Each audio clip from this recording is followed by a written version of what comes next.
Malam yang dingin merayap turun menyelimuti desa dengan kabut tebal yang pekat dan menusuk tulang, menelan seluruh deretan bambu tua di ujung jalan. Di dalam kamar kecil sebuah rumah sederhana beratap genteng yang sudah berlumut, suara ketikan keyboard terdengar berirama memecah kesunyian, seolah menjadi detak penghitung dari sebuah nasib yang sedang merangkak mencari jalan kebangkitan. Seorang wanita berusia awal 30-an duduk di sana, bayangannya memanjang di dinding kapur. Tangan kurusnya mencengkeram erat sandaran kursi, sementara matanya yang berkantung hitam menatap tajam ke layar komputer untuk melarikan diri dari rasa perih di lambungnya dan rasa sepi yang mengoyak jiwa. Hanya sedikit yang tahu bahwa wanita bernama Maya, yang kini hidup dalam kesederhanaan dan keprihatinan, baru setengah tahun lalu adalah nyonya dari sebuah keluarga konglomerat yang sangat dihormati. Apa yang sebenarnya terjadi di dalam villa mewah itu? Sebuah pernikahan yang tampak sempurna, seorang istri yang selalu bersabar dan mengabdi, mengapa harus berakhir dengan perpisahan yang begitu kejam dan pahit hingga ia harus pergi meninggalkan semuanya? Ada paradoks dalam kehidupan di mana uang triliunan rupiah tidak akan pernah bisa membeli harga diri, dan ada kebenaran telanjang yang baru terungkap ketika manusia didorong ke dasar kehinaan yang paling dalam. Selamat datang di sudut kecil. Cerita harian kita, tempat kita duduk bersama, melepaskan penat mengikuti alunan kisah nyata yang paling dalam tentang liku kehidupan, hidup manusia, ibarat aliran sungai, ada bagian yang jernih, ada pula yang keruh. Mari kita bersama-sama mengupas sudut-sudut gelap takdir melalui setiap bab cerita yang syarat akan makna kemanusiaan ini. Jangan lupa untuk menekan tombol subscribe, menyalakan lonceng notifikasi, dan meninggalkan komentar untuk berbagi perasaan Anda di bawah video ini agar kita dapat terus berjalan bersama di perjalanan panjang yang penuh emosi di depan. Kisah penuh air mata dan harga diri ini dimulai pada suatu pagi yang berkabut, ketika roda koper tua pertama kali bergulir meninggalkan gerbang kemewahan. Jakarta memasuki musim hujan dengan awan kelabu yang menumpahkan air ke jalanan. Saat jam pulang kerja, dari lantai 12 gedung kaca yang mengkilap, orang hanya bisa melihat lautan lampu rem merah kendaraan yang merayap perlahan seperti kawanan semut raksasa yang kehabisan napas mencari jalan pulang ke sarang. Namun, di dalam dapur seluas lebih dari 40 meter persegi di sebuah villa eksklusif di pinggiran kota, suasananya begitu sunyi hingga suara tetesan air yang mengembun ditutup panci presto impor dari Jerman sesekali terdengar mendesis.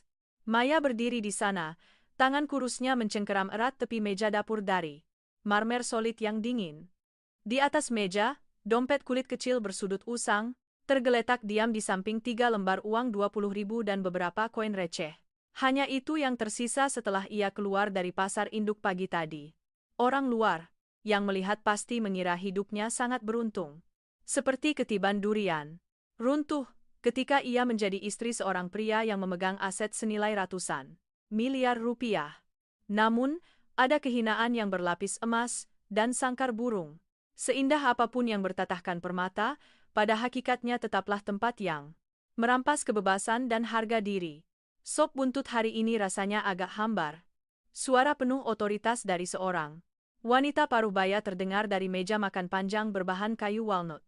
Nyonya, Rina tidak menatap menantunya, tangannya dengan santai menggunakan serbet sutra untuk menyeka ujung bibirnya, meskipun tidak ada setetes lemak pun di sana. Cara makan dan gerak-geriknya di rumah ini selalu memancarkan aura seseorang yang memegang kendali penuh atas kehidupan orang lain.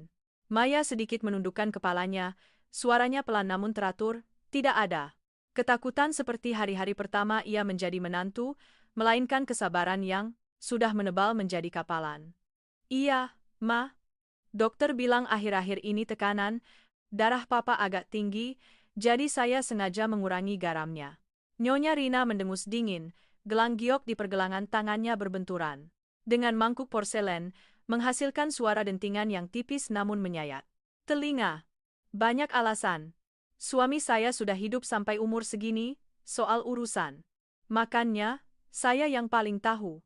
Kamu tidak perlu bertingkah seolah lebih pintar dari kepala pelayan dan mulai mengatur-atur urusan rumah. Mana buku catatan belanja bulan ini? Sini, biar saya lihat. Maya mengulurkan tangan mengambil buku catatan kulit kecil di rak bumbu, berjalan perlahan dan menyerahkannya langsung ke tangan ibu mertuanya. Nyonya, Rina memakai kacamata bacanya yang berbingkai emas, membalik setiap halaman. Dengan ketelitian layaknya seorang auditor yang sedang melacak aliran dana yang hilang dari sebuah perusahaan besar. Setiap ikat kangkung yang naik Rp2.000, karena hujan, setiap kilogram iga sapi dicatat dengan rapi oleh tulisan tangan. Maya yang tegak bersambung. Kamu beli ikan gurame di mana kok sampai 150.000 sekilo? Kemarin waktu saya kumpul sama ibu-ibu arisan, mereka bilang yang kualitas paling bagus saja cuma 120. Nyonya Rina mendongak, tatapannya setajam silet menusuk wajah menantunya yang tirus. Maya, keluarga ini memang kaya, uang yang dicari anak saya tidak pernah kurang, tapi bukan berarti orang lain bisa seenaknya menggelembungkan harga. Orang yang tidak punya latar belakang keluarga berada, kalau memegang uang besar, sangat mudah tergoda untuk korupsi kecil-kecilan. Saya bicara begini, kamu pasti paham maksudnya.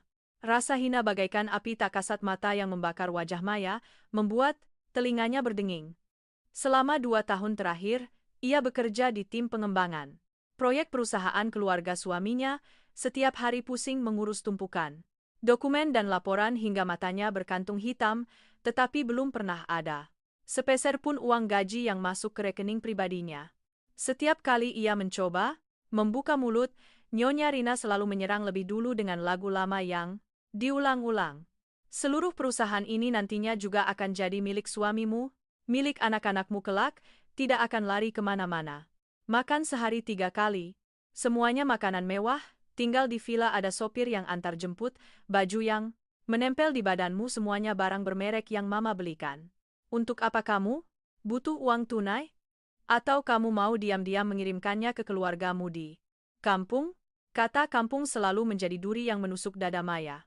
Orang tuanya di Jawa Tengah, para petani yang seumur hidup hanya tahu bau lumpur dan embun pagi, tidak pernah sekalipun menengadahkan tangan meminta sepeser uang dari putri. Mereka sejak ia menikah dengan pria kaya, mereka bangga karena putri mereka menikah dengan orang kota, pria yang baik dan sukses.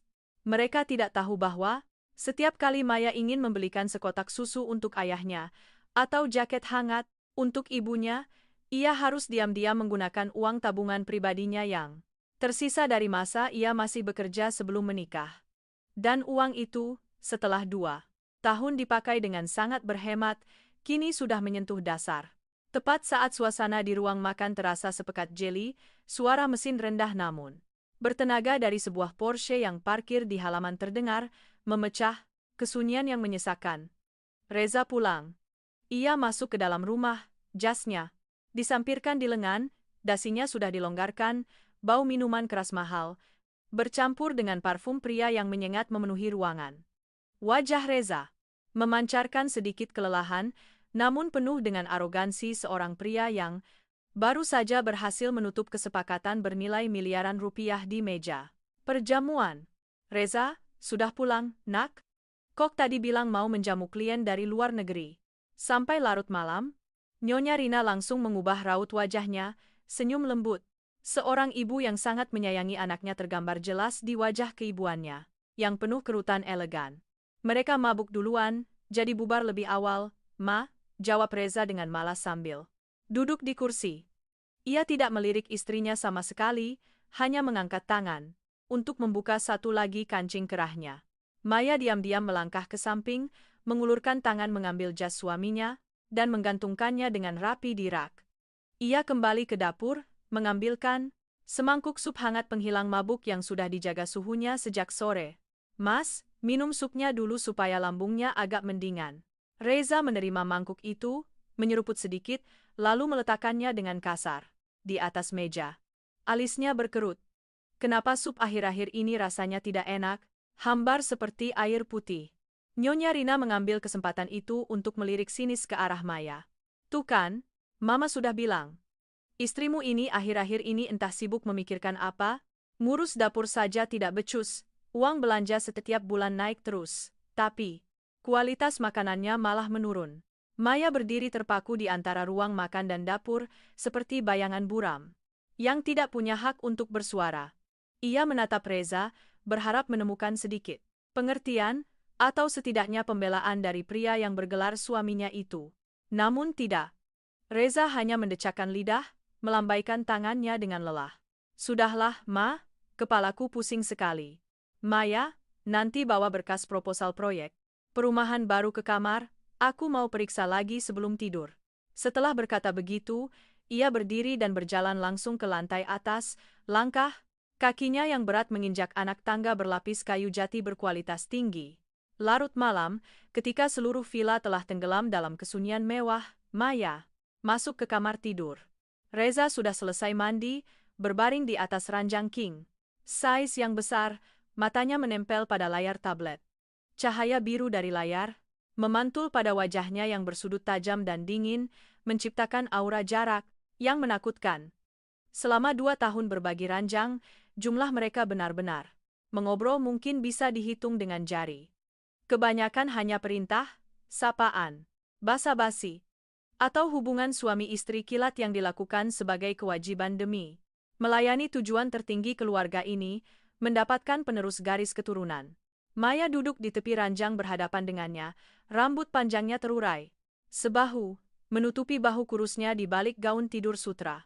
Ia menarik napas dalam-dalam, berusaha menjaga suaranya agar tidak bergetar. Mas, bisa kita bicara sebentar? Reza tidak mengalihkan pandangannya dari layar, jari-jarinya masih meluncur. Cepat. Ada apa? Kalau urusan minta uang buat liburan sama teman-teman lamamu, aku bilangin dari sekarang, akhir-akhir ini aku sibuk banget, nggak bisa ke mana-mana. Bukan soal itu. Maya menautkan kedua tangannya, ujung jari-jarinya menekan kuat ke kulit. Aku mau bahas soal pekerjaanku di tim proyek. Sejak kita menikah, sampai sekarang sudah 2 tahun, aku kerja siang malam, tapi aku nggak punya gaji tetap sama sekali. Buat pengeluaran pribadiku atau kalau aku mau kirim sedikit buat bapak ibu di kampung, aku nggak punya pegangan apa-apa. Aku mau minta gaji yang adil, sesuai dengan kemampuanku dan tenaga yang sudah aku keluarkan. Gerakan tangan Reza berhenti. Ia perlahan meletakkan tabletnya di kasur menatap istrinya. Itu bukanlah tatapan seorang suami kepada istrinya, melainkan tatapan seorang majikan yang melihat bawahan yang baru saja mengajukan tuntutan. Konyol. Ia tertawa, tawa sinis bergema di kamar yang sunyi itu. Gaji? Maya, kamu ini salah paham atau bagaimana? Reza duduk tegak, melipat tangan di dada. Kamu masuk ke rumah ini tanpa modal apa-apa. Baju yang kamu pakai, kasur yang kamu tiduri, vitamin yang kamu minum tiap hari, semuanya pakai uang siapa? Kamu. Kerja buat perusahaan keluargaku, itu artinya kamu sedang mengurus aset yang nantinya juga bakal kamu nikmati sebagian. Orang luar saja antre mau posisi itu, tapi nggak bisa. Kamu sudah duduk enak di sana, masih berani minta gaji seperti karyawan rendahan di jalanan? Tapi itu hasil keringatku. Suara Maya tiba-tiba meninggi, sebuah perlawanan. Langka setelah berhari-hari terbelenggu kebisuan. Aku bukan parasit. Aku kerja, aku berkontribusi buat bikin proyek-proyekmu sukses. Kenapa aku nggak boleh dapat hasil yang pantas? Aku ke pasar saja harus minta uang ke mama, dihitung perak demi perak, lalu dihina-hina. Kamu pernah mikir nggak rasanya jadi perempuan yang nggak punya uang sepeser pun di dompetnya sendiri, betapa hinanya? Itu? Wajah Reza menegang, sorot matanya jelas menunjukkan ketidaksabaran. Ia berdiri, melangkah mendekat ke hadapan Maya, membungkuk hingga jarak mereka begitu dekat, sehingga Maya bisa mencium sisa bau alkohol dari napasnya. Hina, Reza. Menggeram. Setiap kata yang keluar bagaikan batu es yang dilemparkan ke dada. Maya, kalau kamu merasa tinggal di rumah mewah, kemana-mana disopiri, belanja, nggak usah mikir besok makan apa itu hina, di luar sana ada puluhan ribu perempuan yang rela menggantikan posisimu buat dihina seperti itu. Jangan pernah bawa-bawa omong kosong soal harga diri di depanku. Bapak ibumu di kampung miskin, aku sudah nggak sayang uang buat renovasi atap rumah mereka, belikan TV, layar datar. Itu sudah lebih dari cukup untuk ukuran menantu. Kamu masih mau kirim berapa banyak uang lagi ke kampung baru kamu puas? Maya melebarkan matanya menatap pria di hadapannya, Ternyata, di lubuk hati terdalam pria ini dan ibunya, ia belum pernah dianggap sebagai anggota keluarga yang sesungguhnya. Ia hanyalah barang yang dibeli dengan harga murah, seorang pekerja kelas atas yang dibayar dengan kemewahan palsu di luar. Kebenaran, telanjang itu terungkap tanpa ditutup-tutupi, tajam dan kejam, menusuk langsung ke jantungnya yang sudah dipenuhi luka. Reza tidak repot-repot melihat ekspresi istrinya lagi. Ia berbalik dan masuk ke ruang kerja kecil di sebelah, melemparkan kalimat dingin sebelum menutup pintu, "Tidur sana. Besok keluarga besar mau kumpul buat syukuran di rumah. Siapkan semuanya dengan benar. Jangan sampai mama ngomel-ngomel lagi soal kamu, aku capek." Pintu kayu itu tertutup dengan suara klik yang tegas. Maya duduk diam di atas ranjang. Dua aliran air mata hangat yang selama ini ditahannya kini mengalir deras di pipinya, jatuh ke spray mahal tanpa suara. Kamar tidur yang luas, penuh dengan fasilitas modern, tiba-tiba terasa sedingin lemari es. Ia melihat keluar jendela, di mana rintik hujan badai masih terus menerjang kaca tebal, menciptakan jejak air yang panjang. Di dalam kamar yang redup itu, sebuah emosi aneh muncul dalam dirinya. Itu bukan lagi sekadar penderitaan atau kemarahan, melainkan sebuah kekosongan yang amat sangat, sebuah kesadaran yang terlambat, namun kuat. Ia menyadari bahwa jika ia terus menundukkan kepala di dalam sangkar emas ini, harga yang harus dibayar bukan hanya masa mudanya, melainkan seluruh jati diri dan martabatnya sebagai seorang manusia.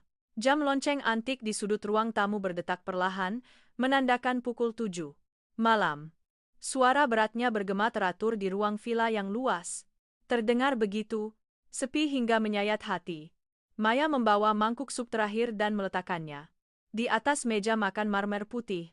Asap mengepul, membawa aroma gurih kaldu sapi dan segarnya taburan daun bawang, namun sepertinya itu tidak mampu menghangatkan suasana yang sudah lama membeku di keluarga ini. Nyonya Rina duduk di kursi utama di sebelah kanan suaminya, rambutnya disanggul tinggi dan anggun tanpa ada sehelai pun yang berantakan. Ia tidak terburu-buru mengambil sumpit, melainkan perlahan mengalihkan pandangan tajamnya ke semua hidangan di meja. Udang pancet saus telur asin, salmon panggang saus markisa, dan sup buntut. Setiap hidangan disajikan dengan sangat apik bak di restoran bintang 5, namun wajah sang ibu mertua tetap datar tanpa sedikit pun riak kepuasan. Reza akhir-akhir ini sibuk terus menjamu tamu, badannya sampai kurus begitu. Nyonya Rina membuka percakapan, nadanya santai tapi penuh dengan teguran tersembunyi. "Istri di rumah urus suami bagaimana sih?" Suami berangkat pagi, pulang larut malam, setiap kali makan malam keluarga selalu tidak ada laki-laki banting tulang di luar sana. Kalau rumahnya nyaman, dapurnya mengepul, baru mereka mau cepat pulang. Maya menunduk sedikit, jari-jarinya saling bertaut erat di bawah meja. Ia sudah terbiasa dengan gaya bicara seperti ini. Di mata Nyonya Rina, fakta bahwa Reza sering minum-minum sampai larut malam adalah salah Maya karena tidak bisa menahan suaminya di rumah. Kelelahan Reza adalah karena Maya tidak tahu cara merawatnya. Ketidakadilan itu seperti batu besar yang menekan dada Maya setiap hari, membuatnya terkadang merasa begitu sesak hingga ingin kehabisan napas. Bapak mertua Maya, Tuan Budi, berdeham pelan, membalik halaman koran bisnis di tangannya lalu meletakkannya di samping. Ia adalah pria yang pendiam, seumur hidup berdiri di balik gemerlap kesepakatan bisnis besar, namun keheningannya tidak pernah berarti toleransi. Itu adalah keheningan dari otak yang selalu berhitung untung rugi dan menganggap urusan sepele di dalam rumah adalah urusan perempuan, tidak pantas untuk ia pikirkan.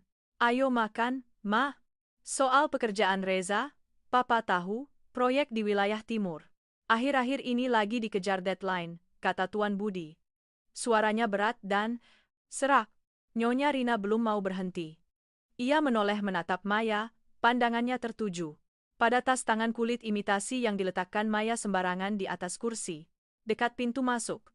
"Sore tadi Mama beres-beres gudang, nemu beberapa kardus bekas. Maya, kamu kumpulin baju sama barang-barang bekas lagi buat dikirim ke kampungmu ya." Maya terkesiap, jantungnya berdegup kencang.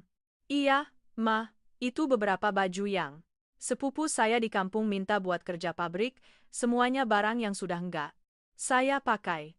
Sayang kalau dibuang, jadi saya. Sayang apanya? Potong Nyonya Rina, suaranya tiba-tiba meninggi. Keluarga ini, keluarga terpandang, yang keluar masuk rumah tamu-tamu penting. Kamu kumpulin, barang-barang rongsokan begitu numpuk di rumah, kalau ada yang lihat, nanti.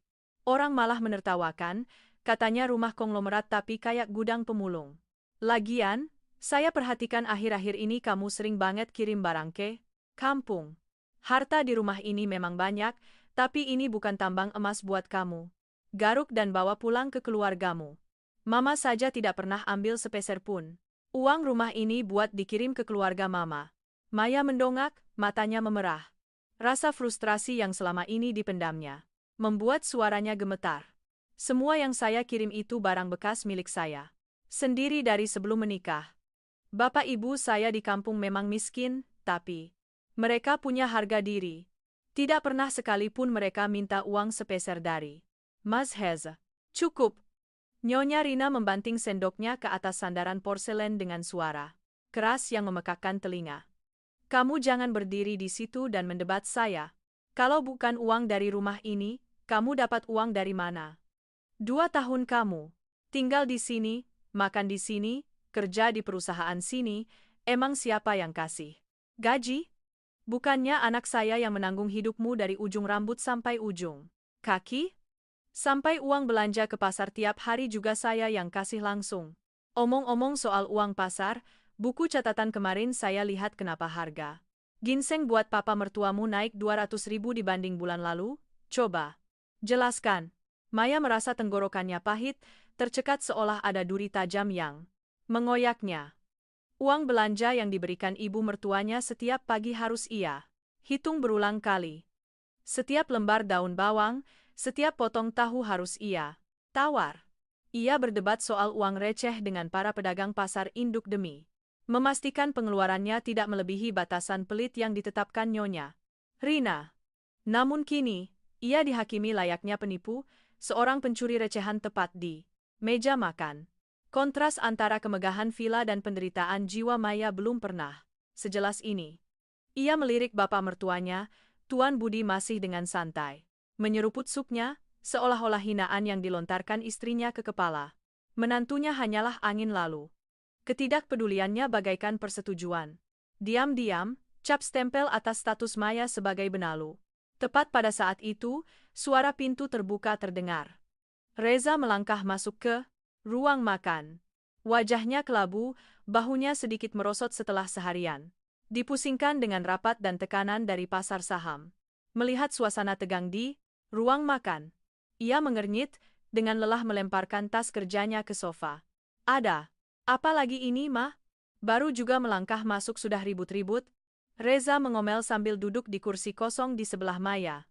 Nyonya Rina langsung melembutkan nadanya, tapi kata-katanya masih penuh racun.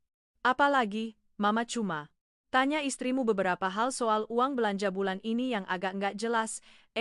Dia malah marah-marah bilang keluarga kita menghina orang tuanya di kampung. Coba kamu lihat, menantu orang lain tahu diri, tahu sopan santun sama yang lebih tua, lah istrimu disinggung sedikit langsung bawa-bawa soal kemiskinan, sok, bawa-bawa harga diri buat membela diri. Reza menoleh menatap Maya. Tidak ada sedikit pun kehangatan di matanya, yang ada hanyalah kelelahan dan kejengkelan luar biasa dari seorang pria yang tidak ingin menambah masalah sepulangnya ke rumah.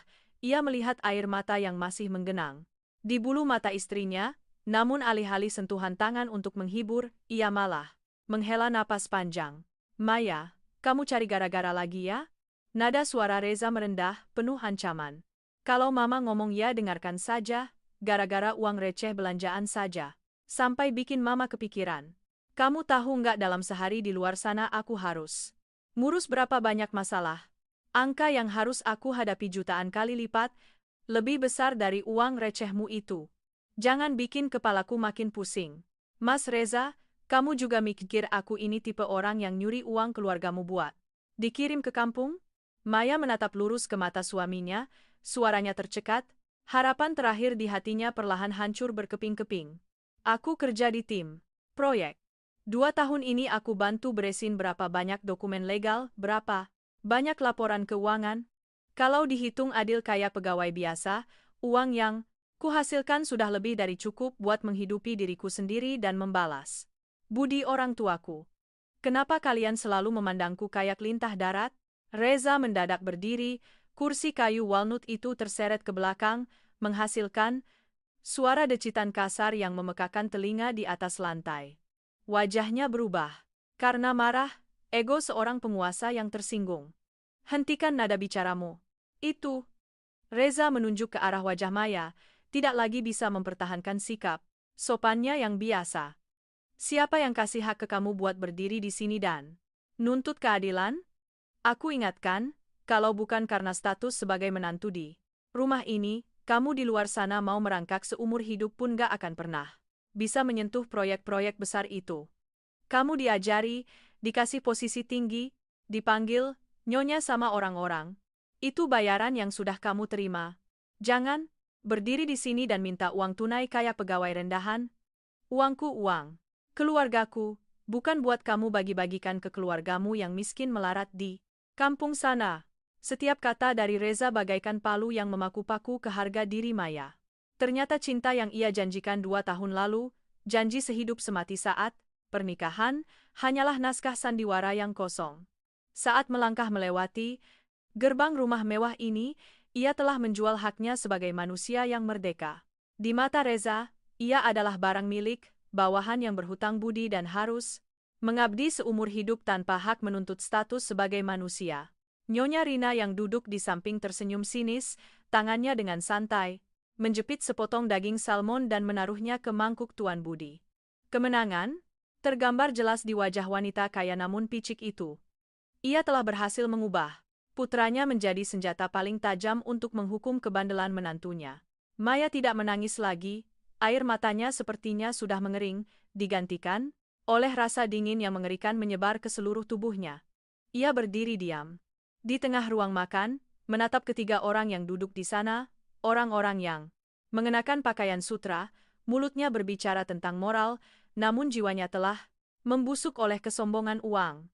Ia menyadari bahwa kesabarannya selama 2 tahun, ini bukanlah pengampunan, melainkan kepengecutan yang menyuburkan kejahatan. Untuk terus berkembang. Saya sudah kenyang, kata Maya. Suaranya tiba-tiba menjadi anehnya tenang, tidak ada lagi getaran, tidak ada lagi nada memohon. Ia berbalik, perlahan, berjalan keluar dari ruang makan, meninggalkan omelan Nyonya Rina dan decakan kesal dari Reza di belakangnya. Ia naik ke kamar tidur, menyalakan lampu meja kecil berwarna kuning pucat. Kamar yang besar ini tiba-tiba terasa sesak seperti kuburan. Maya berjalan ke meja rias, membuka laci kecil paling bawah. Di sanalah ia menyembunyikan sebuah kotak kaleng bekas dari masa kuliahnya. Di dalam kotak itu, tidak ada emas atau berlian yang diberikan keluarga suaminya, hanya ada beberapa buku catatan tua, kartu ATM yang sudah lama tidak ada saldo yang masuk, dan sebuah foto keluarganya di mana ayah dan ibunya tersenyum cerah di teras rumah. Sederhana mereka di kampung. Maya mengambil kartu ATM itu, jarinya membelai permukaan plastik yang sudah agak pudar. Ini adalah rekening pribadinya, tempat menyimpan sedikit uang terakhir. Dari masa ia masih menjadi guru les dan bekerja paruh waktu saat kuliah. Ia membuka ponselnya, masuk ke aplikasi mobile banking. Angka yang tertera di layar. Hanya sekitar 5 juta rupiah. 5 juta rupiah. Harga kebebasannya saat ini hanya setara dengan sebagian kecil dari harga tas tangan yang dipakai Nyonya Rina. Rasa pahit melonjak. Namun tak lama kemudian disusul oleh tekad yang belum pernah ada sebelumnya. Maya duduk di meja, membuka laptop pribadinya. Ia tidak masuk ke sistem data perusahaan keluarga suaminya lagi. Ia mengetikkan kata pencarian lowongan kerja freelance translator di kolom pencarian. Cahaya dari layar memantulkan pandangan tekad di matanya. Ia tahu jalan ke depan akan sangat sulit. Ia harus bekerja sembunyi-sembunyi di larut malam ketika Reza tertidur pulas. Ia harus mengumpulkan uang receh dengan susah payah. Tapi lebih baik begitu, lebih baik makan nasi dingin dengan garam asalkan bisa berdiri tegak daripada duduk di Atas tumpukan emas tapi harus hidup seperti anjing peliharaan yang ngoceh. Menunggu dikasih makan. Suara langkah kaki berat Reza terdengar di lorong, gagang pintu perlahan bergerak. Maya dengan cepat beralih tap layar ke halaman berita umum, jantungnya berdegup kencang di dadanya yang hampa.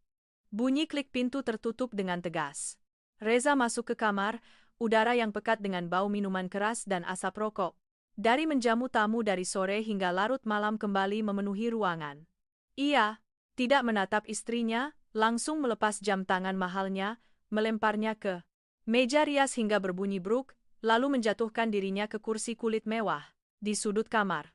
Maya diam-diam menutup tab pencarian kerjanya, menurunkan sedikit layar laptop untuk menghindari suara. Ia berdiri, berjalan ke lemari, mengambilkan baju tidur yang bersih untuk suaminya lalu meletakkannya perlahan di sandaran kursi. Selama 2 tahun, ini adalah rangkaian gerakan yang telah menjadi instingnya. Perhatian, diam, dan tanpa pamrih. Namun hari ini, di saku baju rumahan Maya ada sesuatu yang lebih berat daripada uang belanjaan yang pahit kemarin. Itu adalah selembar kertas jadwal pemeriksaan dari klinik fertilitas yang diam-diam ia datangi minggu lalu. 2 tahun menikah. Perut Maya masih sedatar kertas putih. Di keluarga di mana kursi pewaris selalu menjadi incaran ratusan pasang mata di keluarga besar, keheningan perut itu adalah sebuah dosa. Awalnya hanya sindiran halus dari ibu mertua, lalu jamu pahit hitam pekat yang dipaksa Nyonya Rina untuk diminum setiap pagi. Dan akhirnya, tatapan dingin yang menganggapnya seperti senapan tanpa peluru. Maya menarik napas dalam-dalam, mengumpulkan seluruh keberaniannya untuk melangkah mendekati Reza. Ia mengeluarkan amplop putih dari sakunya, meletakkannya dengan hati-hati di atas meja kaca tepat di depan pandangan Reza. "Mas, akhir pekan ini tolong luangkan waktu sedikit, temani aku ke klinik ini." "Ya. Dokter bilang kalau suami istri periksa bareng, hasilnya baru akurat." Reza sedikit membuka matanya, melirik amplop putih berlogo klinik kandungan itu. Alis tebalnya seketika berkerut tajam. Wajahnya memancarkan kekesalan yang luar biasa. Ia tidak menyentuh amplop itu, hanya menggunakan ujung jarinya untuk mendorongnya menjauh, seolah sedang melihat sesuatu yang menjijikkan. "Kamu bikin ulah apa lagi sih?" Suara Reza serak karena alkohol dan rasa frustrasi. "Aku sudah bilang berkali-kali. Akhir-akhir ini kerjaanku menumpuk, waktu tidur saja kurang. Boro-boro mau ngurusin hal nggak berguna kayak gini." "Ini bukan hal nggak berguna, Mas." Maya menjelaskan dengan sabar, suaranya ditekan agar tidak gemetar. "Sudah 2 tahun kita belum punya anak. Mama setiap hari nyindir terus, tekanan di rumah ini terlalu besar, aku benar-benar nggak tahan lagi. Kita periksa, kalau memang ada masalah, kita obati bareng-bareng. Kedokteran sekarang sudah canggih." "Obati apa?" Reza tiba-tiba duduk tegak, suaranya meninggi memotong ucapan istrinya dengan kasar. Ia menunjuk ke dadanya sendiri, matanya penuh dengan arogansi seseorang yang tidak pernah tahu kata gagal. "Kamu lihat aku, memangnya aku kelihatan kayak orang sakit? Seminggu aku main tenis 3 kali, minum-minum 4 ronde masih bisa nyetir mobil pulang sendiri, badanku sehat kayak binaragawan. Garis keturunan keluargaku 3 generasi semuanya anak tunggal, laki-laki. Dari zaman kakekku sampai papaku, semuanya punya keturunan lancar, nggak ada gen cacat. Kalau ada yang salah, kamulah yang bermasalah." Pernyataan tajam Reza bagaikan vonis tanpa dasar yang dilemparkan langsung ke wajah Maya. Ia menatap suaminya dengan nanar, dadanya naik turun karena rasa sesak yang tertahan di tenggorokannya. Patriarki yang beracun dari pria ini telah mencapai tingkat yang sakit.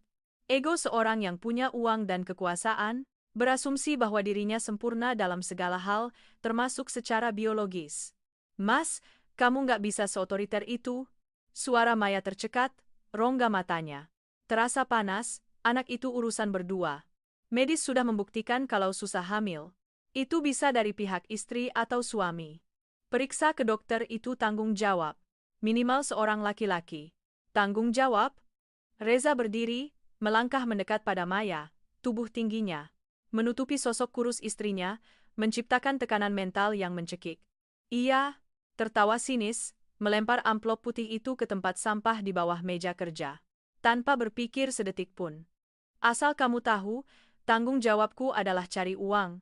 Buat menghidupi rumah ini, jaga supaya perusahaan ini nggak goyah di pasar.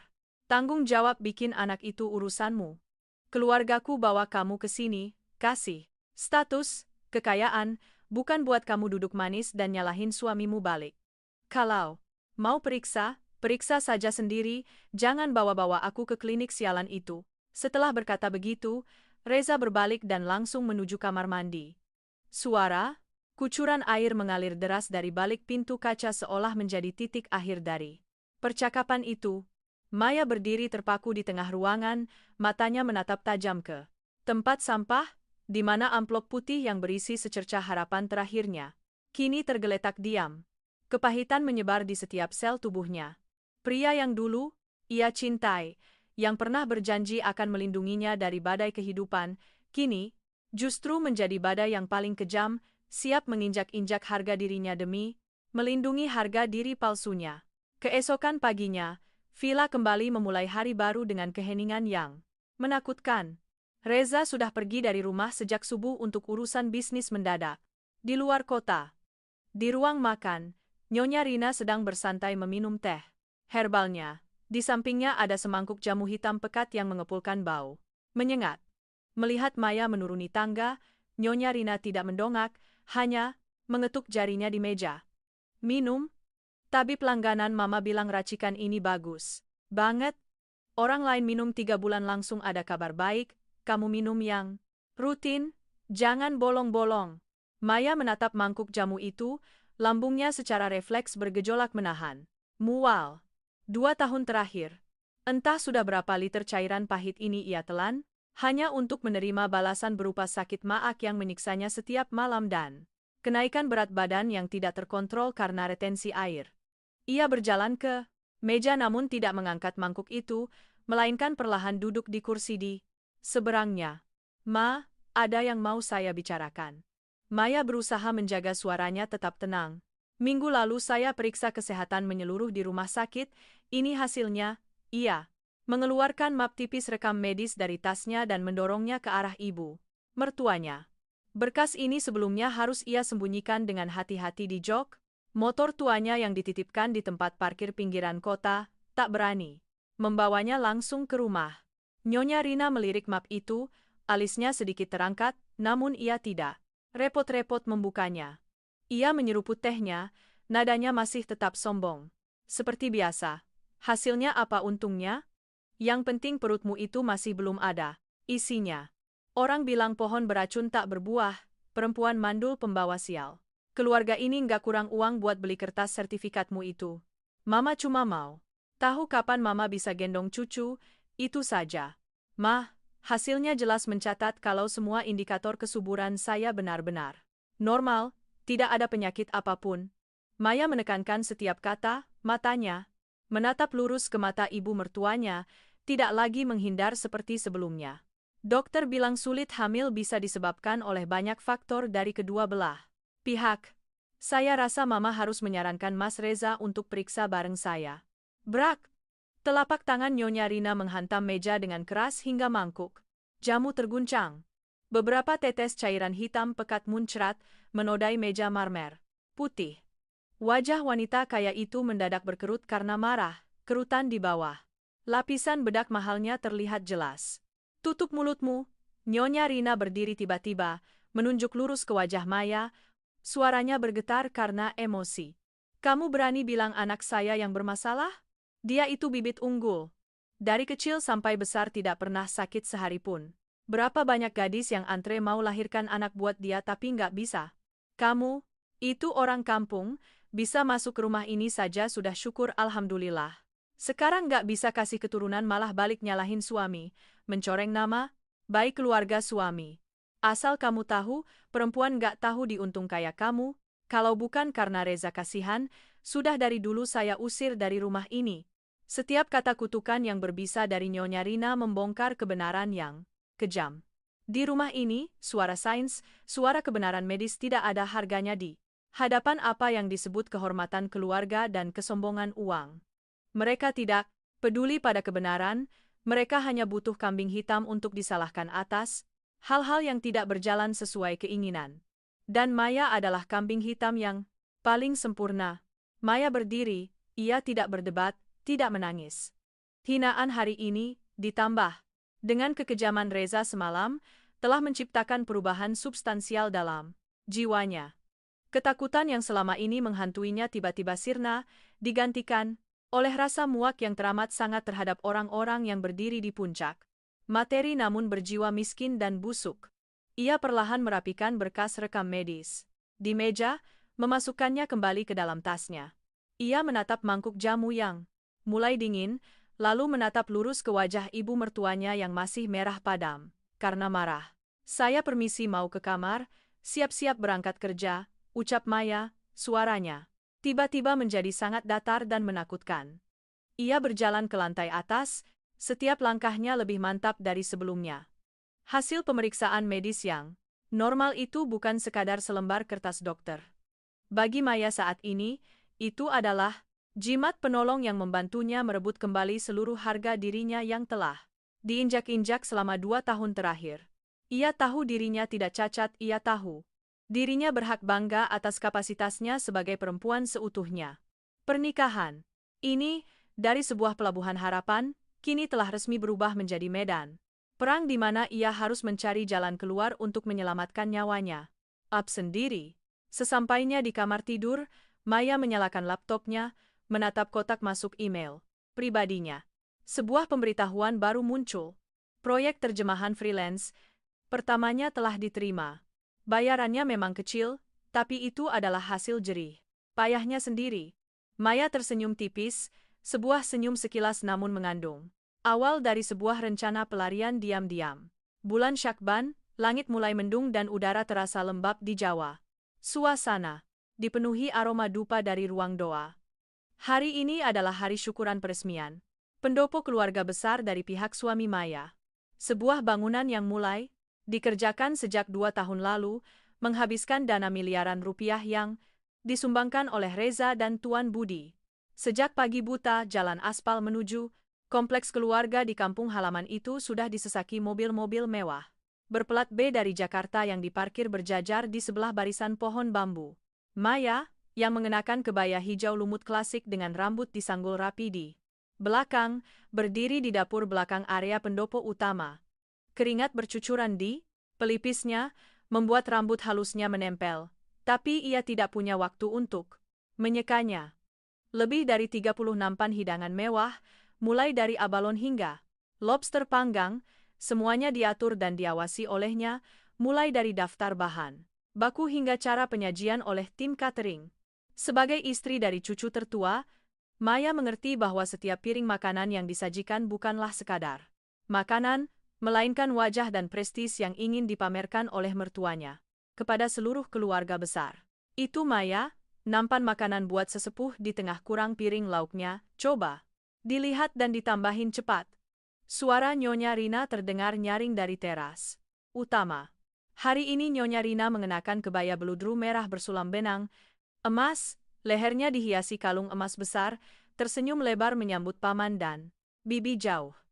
Senyum di bibirnya secerah bunga yang mekar, namun tatapannya langsung mendingin saat melirik ke arah dapur belakang, di mana Maya sedang sibuk. Selama 2 tahun terakhir, sejak pertengkaran soal rekam medis itu, hubungan antara Maya dan ibu mertuanya telah masuk ke dalam status perang dingin yang menakutkan. Maya diam-diam menjalankan semua kewajibannya, sementara sang mertua tidak pernah melewatkan kesempatan untuk mengisolasinya dari acara-acara penting. Maya membawa piring lauk, dengan lincah menyelinap di antara kerumunan kerabat yang sedang mengobrol di halaman. Suara tawa, suara dentingan gelas minuman mahal terdengar riuh. Di tengah pemandangan megah itu, Maya merasa seperti orang luar, seorang pelayan yang didandani seperti nyonya besar hanya untuk memperindah lukisan keluarga sempurna mereka. Wah, Rina hari ini paling bersinar di antara keluarga besar ya? Bangun pendopo segede ini, di daerah sini, siapa yang bisa nandingin? Bude dari cabang keluarga.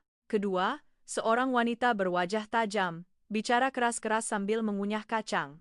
Saat Nyonya Rina mendekat, Nyonya Rina dengan terampil merendah tangannya, merapikan lipatan kebayanya. Ah, biasa saja Bude.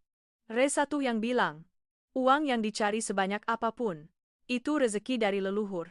Jadi harus bangun pendopo yang pantas supaya para leluhur tenang dan anak cucu ada tempat berkumpul. Makanya saya bilang keluargamu itu banyak berkahnya, decak Bude itu, matanya berputar dan berhenti pada sosok kurus Maya yang sedang meletakkan lauk di meja samping. Suaranya tiba-tiba merendah namun sengaja dibunyikan agar beberapa meja di sekitarnya bisa mendengar. Tapi Rin, saya ngomong jujur ya, rumah kalian kaya raya, uangnya numpuk nggak habis-habis, tapi kalau nggak punya anak buat meneruskan keturunan, nanti harta itu juga lari ke orang luar. Reza itu hebat, anak tunggal pula, tapi sudah nikah 2 tahun perut istrinya masih sepi-sepi saja, jangan-jangan. Senyum di wajah Nyonya Rina langsung kaku dan memudar. Gengsi seorang wanita yang selalu ingin terlihat paling sempurna dan paling kaya di depan kerabatnya hancur oleh pertanyaan soal keturunan itu. Ia merasa puluhan mata di sekitarnya tertuju padanya, ada yang bersimpati, tapi kebanyakan adalah tatapan menyelidik. Dan kepuasan dari mereka yang lebih miskin, namun selalu mencari celah dalam kehidupan orang kaya. Bude ini bicara apa? Anak-anak lagi sibuk banget sama urusan kerjaannya. Nyonya Rina mencoba menyelamatkan muka dengan alasan yang kaku. Sibuk ya sibuk, tapi perempuan kalau nggak bisa punya anak itu kesalahan paling fatal, tambah seorang bibi jauh lainnya, bernada menceramahi. Lihat tuh, menantunya Hendy yang cabang ketiga. Latar belakangnya cuma anak guru miskin, tapi baru setahun jadi menantu, langsung kasih anak kembar laki-laki. Ganteng-ganteng. Keluarga itu sekarang dihormati orang, kalau kaya tapi mandul. Mah mati juga jadi abu, uangnya nggak bisa dibawa ke liang lahat. Bandingan-bandingan dan bisik-bisik mulai menyebar seperti noda minyak dari satu meja ke meja lain. Maya berdiri terdiam di sudut pilar. Setiap kata beracun dari kerabat itu seperti pisau karatan yang menyayat dagingnya. Ia melirik ke arah Reza. Pria itu sedang duduk di meja utama bersama para tetua, tangannya memegang gelas, wajahnya memerah. Ia mendengar semua gosip itu, tapi alih-alih berdiri membela istrinya atau memberikan penjelasan yang meringankan Maya, Reza malah menundukkan wajahnya, meneguk habis minumannya dengan ekspresi kesal dan malu, yang terlihat jelas di dahinya yang berkerut. Ia malu karena memiliki istri yang dianggap mandul di depan keluarga besarnya. Tuan Budi yang duduk di dekatnya, wajah tuanya mengeras seperti batu. Ia membanting gelasnya dengan kuat ke meja, suara benturannya seketika membuat meja itu sunyi. Ia tidak mengatakan sepatah kata pun kepada kerabat, hanya memberikan tatapan dingin, penuh dengan kekecewaan dan kebencian yang diarahkan lurus ke arah Maya. Tatapan itu seperti vonis mati bagi posisi Maya di keluarga mereka. Acara syukuran berakhir dalam kehinaan tak kasat mata bagi keluarga cabang utama. Itu, dalam perjalanan kembali ke Jakarta malam itu, suasana di dalam kabin Alphard yang sempit terasa mencekik. Reza mengemudi dengan kecepatan tinggi, kilatan cahaya lampu jalan menembus kaca dan menyapu wajah dinginnya bak hantu. Nyonya Rina duduk di kursi belakang, sepanjang perjalanan terus-menerus menggunakan tisu untuk menyeka air matanya, isak tangis yang penuh rasa frustrasi terdengar teratur. Begitu melangkah masuk melewati gerbang otomatis villa, Nyonya Rina tidak sempat melepas sepatu hak tingginya, ia berbalik menatap Maya yang sedang membawakan barang-barang di belakangnya dengan canggung. Ia melempar tas mahalnya ke lantai, bunyi kunci logamnya berbenturan dengan marmer, menghasilkan suara nyaring yang memekakan telinga. Tanda tangan. Nyonya Rina mengeluarkan setumpuk dokumen dari laci ruang tamu, yang entah sejak kapan sudah disiapkan, dan melemparkannya ke arah Maya. Kertas-kertas putih berjatuhan di kaki Maya. Di halaman pertama, tulisan surat gugatan cerai terpampang tebal di bawah lampu kristal. Maya berdiri terpaku, seluruh tubuhnya bergetar. Meskipun ia sudah menduga hari ini akan tiba, kebengisan dan kekejaman mereka di hari yang sama ini tetap menjadi pukulan yang sangat berat. Jangan panggil saya Mama. Nyonya Rina menjerit, wajah anggunnya yang biasa kini berubah bentuk, urat merah terlihat jelas di matanya. Keluarga saya 3, keturunan berbisnis dengan bersih, punya nama besar. Hari ini gara-gara kamu. Kami ditertawakan seluruh kerabat, dibilang keluarga enggak punya berkah, keluarga mandul. Saya nggak bisa membiarkan perempuan keras kepala pembawa sial. Kayak kamu memutus garis keturunan keluarga ini. Kamu tanda tangani ini, lalu kemasi barang-barangmu dan angkat kaki dari rumah saya sekarang juga. Maya tidak menatap ibu mertuanya, ia perlahan menoleh menatap Reza. Pria itu berdiri bersandar di ambang pintu, tangannya menyalakan rokok, asap rokok, mengaburkan ekspresi di wajahnya. Mas, apa keputusanmu? Suara Maya sangat kecil, namun menyimpan sisa-sisa terakhir dari cinta yang sudah mati. Reza menghisap rokoknya dalam-dalam, menghembuskan asapnya, lalu melontarkan kalimat dingin tanpa ragu sedikit pun. Mama benar, Maya. Pernikahan ini selama 2 tahun sudah menyiksa kita berdua. Kamu tidak bisa ngasih rumah ini apa yang dibutuhkan, dan aku terlalu capek sama sifat keras kepalamu. Nanti aku suruh pengacara transfer uang ke rekeningmu, anggap saja sebagai uang pesangon, cukup. Buat kamu pulang kampung dan hidup tenang. Tanda tangan saja, jangan sampai masalah ini makin ramai dan bikin malu. Uang pesangon. Kata-kata Reza ibarat seember air es yang disiramkan langsung ke dada Maya, memadamkan total sisa-sisa kehangatan manusiawi yang masih ia harapkan dari pria itu. Di mata Reza, 2 tahun pengorbanan masa muda, 2 tahun menanggung hinaan, 2 tahun bekerja tanpa gaji untuk perusahaannya, hanya seharga dengan angka uang santunan. Mereka memojokkannya bukan karena ia salah, tapi karena ia tidak melayani tujuan pragmatis mereka, dan karena ego kosong mereka di depan mulut kerabat keluarga. Maya menunduk mengambil pulpen di atas meja. Tangannya tidak lagi bergetar. Sebuah ketenangan aneh muncul di hatinya, mengisi ruang kosong yang terluka. Ia menatap lurus ke arah Reza, lalu ke arah Nyonya Rina. Saya tidak butuh sepeser pun uang pesangon kalian, ucap Maya.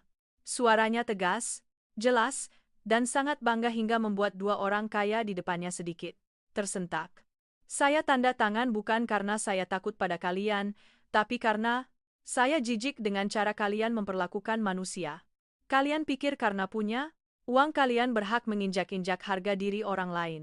Rumah ini, kekayaan ini, mulai hari ini tidak punya hak lagi mengurung saya. Maya meletakkan surat itu di meja, menandatanganinya dengan coretan yang begitu kuat hingga ujung pulpennya hampir merobek kertas itu. Ia berbalik, melangkah lurus menuju tangga tanpa menoleh lagi ke ruang tamu yang mewah. Namun, menyisakan bak kuburan berlapis emas itu. Pukul 5.30 pagi, Jakarta belum sempat terbangun di bawah kabut kelabu pagi. Suara roda koper bergesekan dengan lantai marmer ruang tamu bergema sepi lalu menghilang dalam keheningan villa. Maya tidak menyalakan lampu utama, ia hanya menggunakan cahaya redup dari lampu dinding untuk mencari jalan. Ia tidak ingin membangunkan siapapun di rumah ini, bukan karena takut, melainkan karena rasa muak yang mendalam terhadap ucapan perpisahan munafik atau tatapan hinaan terakhir dari mereka. Saat gerbang otomatis tertutup perlahan di belakangnya dengan suara mesin yang berat, Maya berhenti di trotoar, menarik napas dalam-dalam. Udara pagi membawa hawa dingin dan bau knalpot khas kota metropolis. Namun untuk pertama kalinya, setelah 2 tahun, ia merasa dadanya tidak lagi tercekik. Koper abu-abu kecilnya tergeletak diam di kakinya.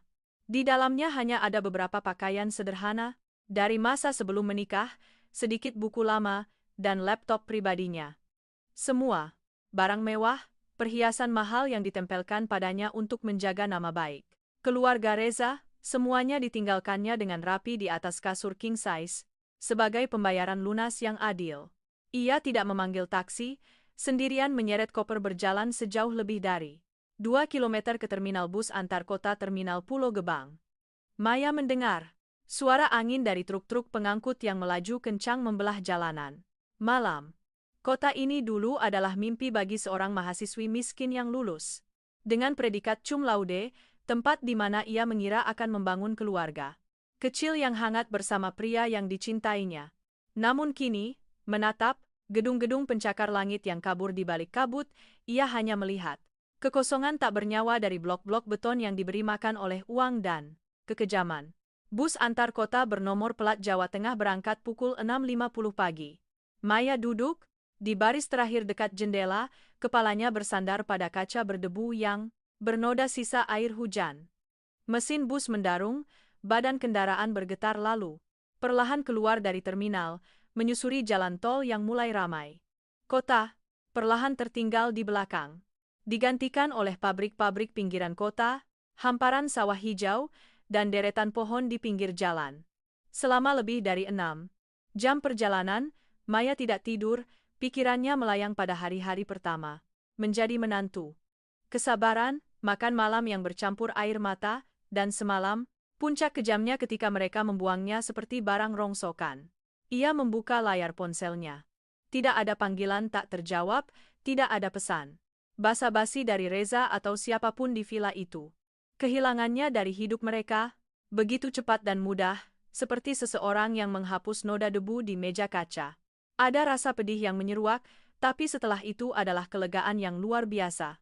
Jebakan keluarga konglomerat itu telah terbuka, dan meski harus keluar dengan tangan kosong dan bertelanjang kaki, ia kini adalah manusia merdeka. Pukul 2 siang, bus menurunkan Maya di sebuah pertigaan jalan raya yang berangin. Desa kelahirannya di Jawa Tengah menyambutnya dengan matahari terik dan bau asap. Jerami sisa panen dari sawah.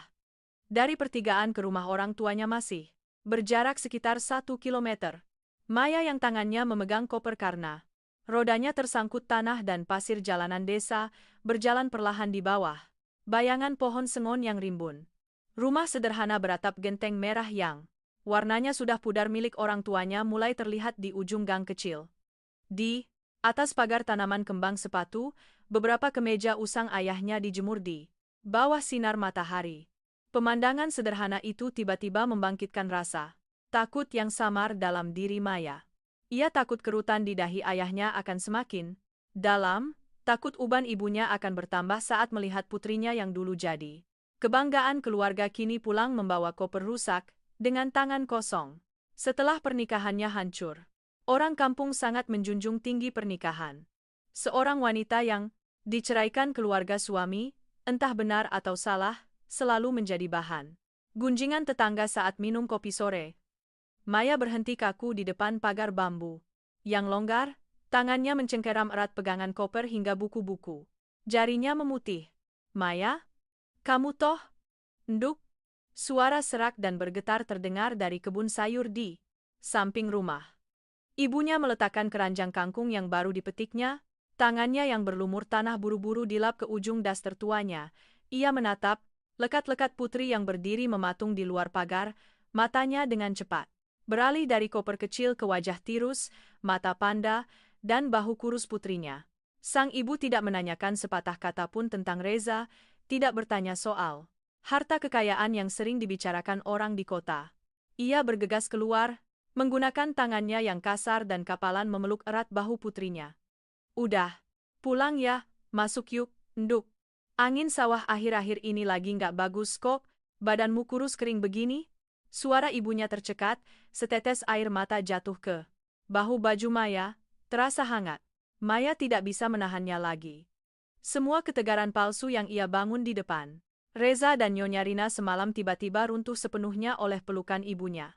Ia menyandarkan kepalanya ke bahu yang kurus itu, mencium bau daun sirih yang akrab, bercampur dengan bau keringat pahit dari seorang wanita yang seumur hidup bekerja keras.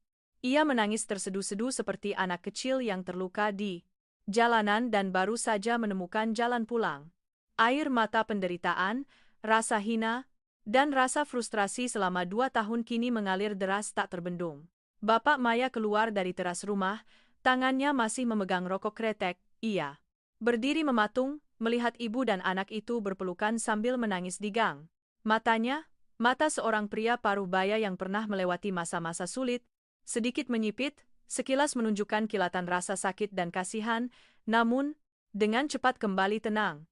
Ia meletakkan rokoknya di ambang pintu, berjalan mendekat untuk mengangkat koper Maya dari tanah, masuk, mandi sana, terus makan.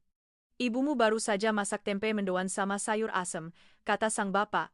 Suaranya berat, hangat, dan stabil, seolah tidak pernah ada badai yang menerpa hidup putrinya. Makan malam berlangsung di teras rumah yang diterpa angin sawah. Tidak ada meja, marmer mewah, tidak ada hidangan laut mahal yang dihitung per rupiah harga. Belanjanya hanya ada sepiring sayur asem, sambal terasi, dan tempe mendoan. Hangat, Bapak Maya duduk di dekat teko teh poci yang diseduh pekat, asapnya mengepul sedikit membuat hidung gatal. Ia menuangkan secangkir teh panas untuk putrinya dan mendorongnya pelan ke arah Maya. Bapak sama ibumu ini miskin, nggak punya uang buat jadi sandaranmu di kota besar, kata Bapak Maya, matanya menatap halaman yang disinari cahaya senja. Kekuningan. Tapi rumah ini selalu punya tempat buat kamu makan, laki-laki. Mengandalkan uang buat nginjak-nginjak kita, ya kita pulang saja, nggak perlu ngemis-ngemis. Manusia hidup di dunia ini, harga diri dan martabat itu hal yang nggak bisa dibeli siapapun. Kamu cerai itu keputusan yang benar, Bapak enggak nyalahin. Kata-kata ayahnya singkat, tapi ibarat batu karang besar yang menopang mental Maya yang sudah rapuh. Ia mengerti bahwa meskipun keluarganya tidak bisa memberinya perlindungan berupa uang, mereka memberinya keyakinan yang kuat untuk terus berdiri tegak dengan kakinya sendiri. Ia menghabiskan semangkuk nasi desa, rasa asin dari ikan asin dan manisnya nasi baru seolah meresap ke dalam setiap serat dagingnya, menyuntikkan energi baru ke tubuhnya yang sudah kelelahan. Malam itu, Maya berbaring di kamar lamanya. Suara kodok dari sawah terdengar. Dari balik jendela yang terbuka setengah, suasananya begitu damai dan murni. Ia menempatkan meja kayu kecil di dekat kasur, menyalakan lampu belajar tua berwarna kuning, dan membuka laptopnya. Maya melihat saldo rekeningnya yang tinggal sedikit, lalu melihat pesan dari grup freelance translation online yang ia ikuti beberapa bulan lalu. Ia tahu ia tidak bisa terus-terusan bergantung pada orang tuanya yang sudah renta. Hidup di desa memang lebih murah daripada di kota, tapi ia butuh tabungan, butuh membangun kembali karirnya dari puing-puing. Ini, Maya mulai mengetik, jari-jarinya menari di keyboard menerjemahkan dokumen bisnis pertamanya untuk sebuah proyek jangka pendek. Suara ketikan yang berirama bergema di larut malam, berpadu dengan suara gemerisik daun bambu di luar gang. Ini adalah batu bata pertama yang ia letakkan dengan tangannya sendiri untuk membangun kembali benteng hidupnya. Kehidupan yang mulai sekarang sepenuhnya berada dalam kendalinya, tanpa bayang-bayang uang pahit atau arogansi patriarki dari siapapun. Hujan badai pertama di awal kemarau menyiram desa dengan suara guntur yang membelah langit malam. Pagi harinya, udara terasa sangat sejuk, membawa aroma tanah basah dan manisnya daun-daun muda yang baru tumbuh. Maya bangun jam 5 pagi, kebiasaan ketat dari masa menjadi menantu orang kaya tampaknya belum bisa luntur sepenuhnya dari tubuhnya, tapi alih-alih harus sibuk menyiapkan menu makanan atau membersihkan ruangan marmer yang luas, ia kini hanya memakai kemeja, usang, mengenakan sandal jepit swallow, lalu melangkah ke teras. Ibunya sudah bangun sedari tadi. Sosok kurusnya sedang sibuk menyalakan tungku kayu bakar di belakang rumah. Asap dapur mengepul, berbaur dengan embun pagi menciptakan pita, kabut yang memeluk atap genteng tua. Maya menarik napas dalam-dalam, bersiap turun ke dapur untuk membantu ibunya menyiapkan lauk pagi. Namun, begitu melangkah ke ambang pintu dapur, bau minyak goreng bercampur irisan bawang dan aroma anyir dari sisa ikan asin semalam tiba-tiba menyengat hidungnya. Rasa mual yang kuat tiba-tiba melonjak dari dasar lambungnya, sangat cepat dan hebat hingga Maya tidak sempat berpikir. Ia terhuyung berbalik dan berlari menuju sumur di samping rumah, satu tangannya mencengkeram erat tembok semen yang berlumut, tangan lainnya menutup mulutnya, sambil tersedak hebat. Ia muntah berkali-kali, mengoyak tenggorokannya, tapi tidak ada yang keluar selain cairan asam yang sangat pahit. Seluruh tubuh Maya bergetar, keringat dingin membasahi punggungnya, kepalanya pusing seolah baru saja demam tinggi. Ibunya mendengar suara berisik, panik melepaskan kayu bakar yang sedang dihidupkan, dan berlari keluar. Ia mengelus punggung putrinya sambil menatap bahu Maya yang bergetar dengan mata penuh kecurigaan. Kenapa, Nduk? Apa? Gara-gara kemarin perjalanan jauh, kecapekan terus telat makan, jadinya maaknya Kumat, tanyanya penuh kekhawatiran. Namun, mata tua yang penuh pengalaman itu mendadak menunjukkan tatapan tajam saat melihat perut rata Maya di balik bajunya yang longgar. Maya menggelengkan kepala, menerima gayung berisi air dari tangan ibunya untuk berkumur. Kayaknya karena akhir-akhir ini aku kebanyakan begadang kerja, Bu. Maaknya kumat lagi. Aku istirahat sebentar pasti mendingan. Tapi Maya tidak bisa membohongi dirinya sendiri terlalu lama. Saat ia kembali, duduk di atas dipan bambu di dalam kamar, jantungnya mulai berdebar kencang. Seperti genderang perang. Ia meraih ponselnya, membuka aplikasi kalender, menstruasi yang sudah hampir setahun ini tak dihiraukannya karena selalu kecewa. Angka yang tertera di layar membuat tangan dan kakinya lemas. Ia sudah terlambat 2 minggu. Selama 2 tahun terakhir, tubuhnya selalu kacau karena jamu hitam, pekat dan tekanan mental yang berat. Terlambat beberapa hari adalah hal biasa, tapi rasa mual, ngidam asam, dan sensitivitas penciuman pagi ini adalah hal yang belum pernah terjadi. Sebuah pikiran gila terlintas di otaknya, membuat Maya langsung berdiri. Ia mencari dompet kecil di kopernya, mengambil beberapa lembar uang, lalu tanpa ragu menyalakan motor bebek tua milik ayahnya, melaju menuju apotek di perempatan kecamatan yang jaraknya 3 kilometer dari rumah. Ia melaju kencang, seolah sedang melarikan diri, angin menerpa telinganya tapi tak mampu mendinginkan rasa panas yang membakar dadanya. Kembali ke rumah, Maya mengunci rapat pintu kamar mandi kecil di halaman belakang. Ruangan lembab yang berbau sabun cuci murah itu kini begitu hening, hingga ia bisa mendengar suara napasnya sendiri yang tersengal. Di atas bak semen, sebuah test pack tergeletak diam. 1 menit berlalu terasa seperti 1 abad. Maya memejamkan mata rapat-rapat tak berani melihat, kedua tangannya saling bertaut erat hingga ujung jarinya pucat. Ketika ia mengumpulkan seluruh keberanian untuk membuka mata, 2 garis merah menyala terlihat sangat jelas di kertas penyerap itu, tanpa keraguan sedikit pun. Itu adalah hasil yang sempurna. Anak yang sangat ia dambakan selama 2 tahun, anak yang demi dirinya ia rela bersujud meminum jamu pahit, harus menanggung hinaan verbal dari ibu mertua, dan perlakuan kejam dari Reza. Kini hadir di saat yang paling ironis dalam hidupnya.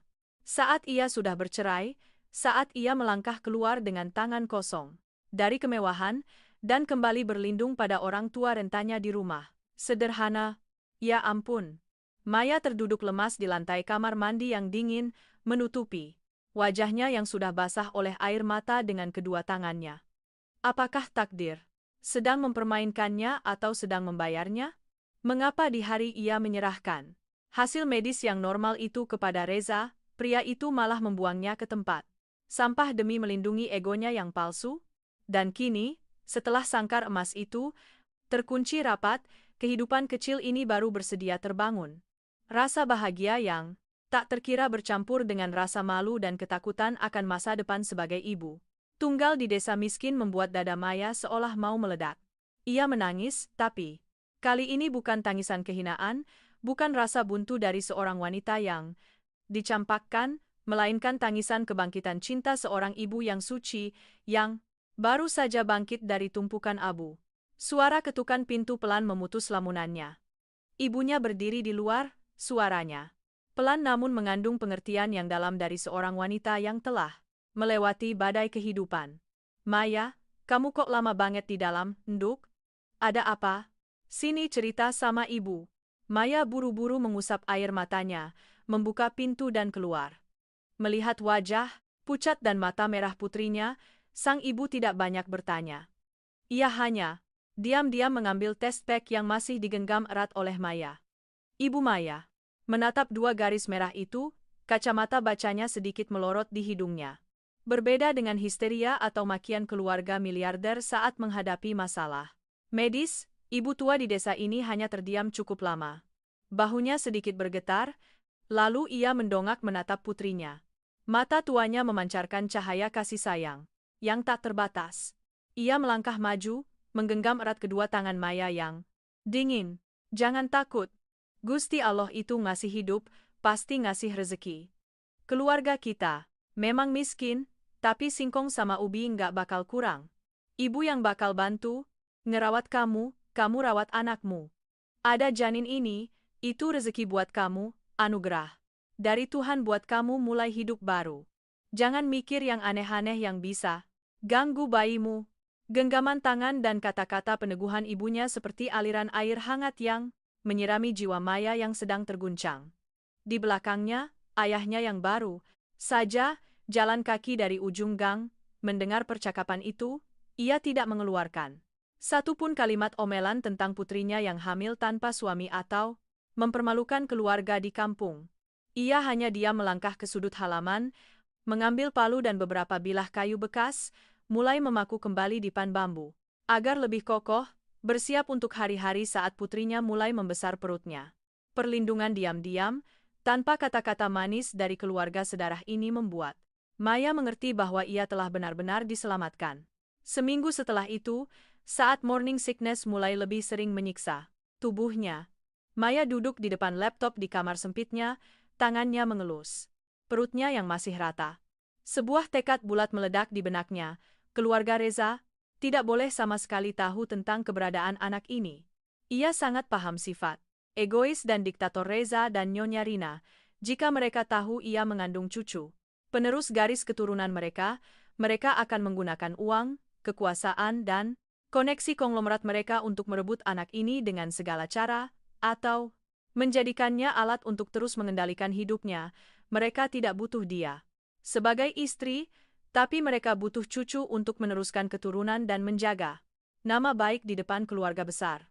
Maya tidak akan pernah membiarkan anaknya tumbuh di lingkungan yang penuh dengan sikap dingin, pragmatis dan suka merendahkan orang lain seperti villa itu. Anak ini adalah miliknya, memakai nama, belakangnya, dan akan dibesarkan dengan cinta tulus dari keluarga yang sesungguhnya. Walau miskin, keputusan itu menjadi dorongan besar yang memacu Maya untuk bertindak. Ia tidak membiarkan dirinya lelah atau menyerah pada rasa mual hamil. Setiap hari, setelah membantu ibunya memasak, ia mengurung diri di ruang kerjanya selama 10 hingga 12 jam. Berbagai dokumen proyek terjemahan online dari mitra freelance diselesaikannya dengan akurasi yang sempurna, berkat pemikiran yang tajam dan kemampuan bahasa asing yang luar biasa sejak masa kuliah. Tim terjemahan online kecil yang didirikannya mulai mendapatkan kontrak bernilai besar dari usaha kecil dan menengah. Bayaran yang masuk ke rekening pribadi Maya tidak lagi hanya hitungan jutaan rupiah kecil. Angkanya terus naik setiap minggu, setiap bulan. Setiap kali melihat angka saldo yang bertambah di ponselnya, Maya merasa hatinya semakin teguh. Ia mulai merencanakan tabungan, membeli susu hamil kualitas terbaik, menyisihkan uang untuk kontrol kandungan rutin di rumah sakit besar di kota provinsi demi memastikan bayinya mendapat awal yang terbaik. Kemandirian finansial yang dimulai dari langkah-langkah berat di bawah atap rumah sederhana ini perlahan mengubah Maya menjadi sosok perempuan yang sama sekali berbeda, tangguh, bangga, dan memiliki mental baja seorang ibu yang siap menerjang segala badai untuk melindungi darah dagingnya. Musim kemarau yang terik berlalu, digantikan oleh angin musim hujan yang sedikit sejuk bertiup melintasi sawah-sawah di Jawa Tengah yang sedang menyambut musim tanam baru. 6 bulan berlalu sejak hari ia menandatangani surat cerai dan melangkah keluar dari gerbang besi villa. Kehidupan Maya telah berbelok ke jalur yang sama sekali berbeda. 6 bulan, waktu yang cukup singkat bagi luka hati untuk mengering, namun cukup lama untuk membuat jarak antara dia dan masa lalunya menjadi dua dunia paralel tanpa titik temu. Di ruang kerja kecil yang diubah dari bekas gudang di belakang rumah, Maya duduk di depan monitor besar yang baru dibelinya sebulan lalu. Ruangan itu berbau kayu baru, kertas printer, dan samar-samar tercium wangi bunga melati dari halaman yang masuk lewat jendela yang terbuka lebar. Maya kini mengenakan gaun katun, longgar berwarna krem. Rambut panjangnya dijepit rapi dengan jepit kayu, sederhana. Perutnya sudah terlihat sangat membuncit, bulat dan kokoh setelah 6 bulan kehamilan. Setiap kali jari-jarinya berhenti di keyboard, ia akan menempelkan telapak tangannya ke perut, merasakan kehidupan kecil di dalam sana. Bergerak, sebuah tendangan pelan yang penuh vitalitas. Rekening bisnis studio terjemahan dan copywriting yang didirikan Maya baru saja menerima notifikasi pembayaran proyek kuartal ketiga.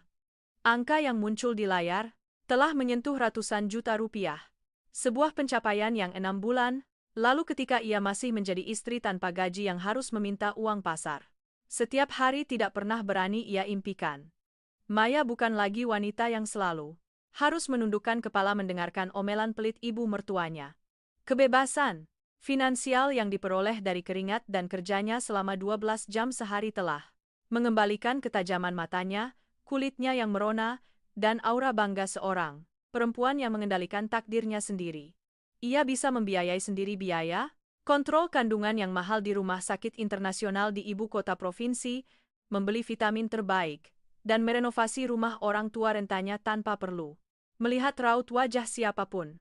Di dunia lain, terpisah ratusan kilometer dari desa miskin Maya, suasana di dalam vila mewah bernilai triliunan rupiah itu sedang pekat dengan hawa dingin. Kesepian khas urban. Reza duduk sendirian di ruang makan yang luas. Di depannya, tersaji hidangan mahal yang disiapkan oleh koki baru. Tapi ia hanya mengangkat, sumpit, lalu meletakkannya kembali. Wajahnya memancarkan kelelahan dan tekanan mental yang luar biasa setelah berhari-hari menghadapi penurunan harga saham perusahaannya di Bursa Efek. Keadaan sekitarnya sunyi senyap secara menakutkan. Sejak Maya pergi, rumah ini seolah kehilangan kehangatan minimal layaknya sebuah tempat tinggal. Koki baru memasak sekelas restoran, tapi rasa gurih manis yang tak bernyawa dari hidangan itu hanya membuat perut Reza semakin melilit.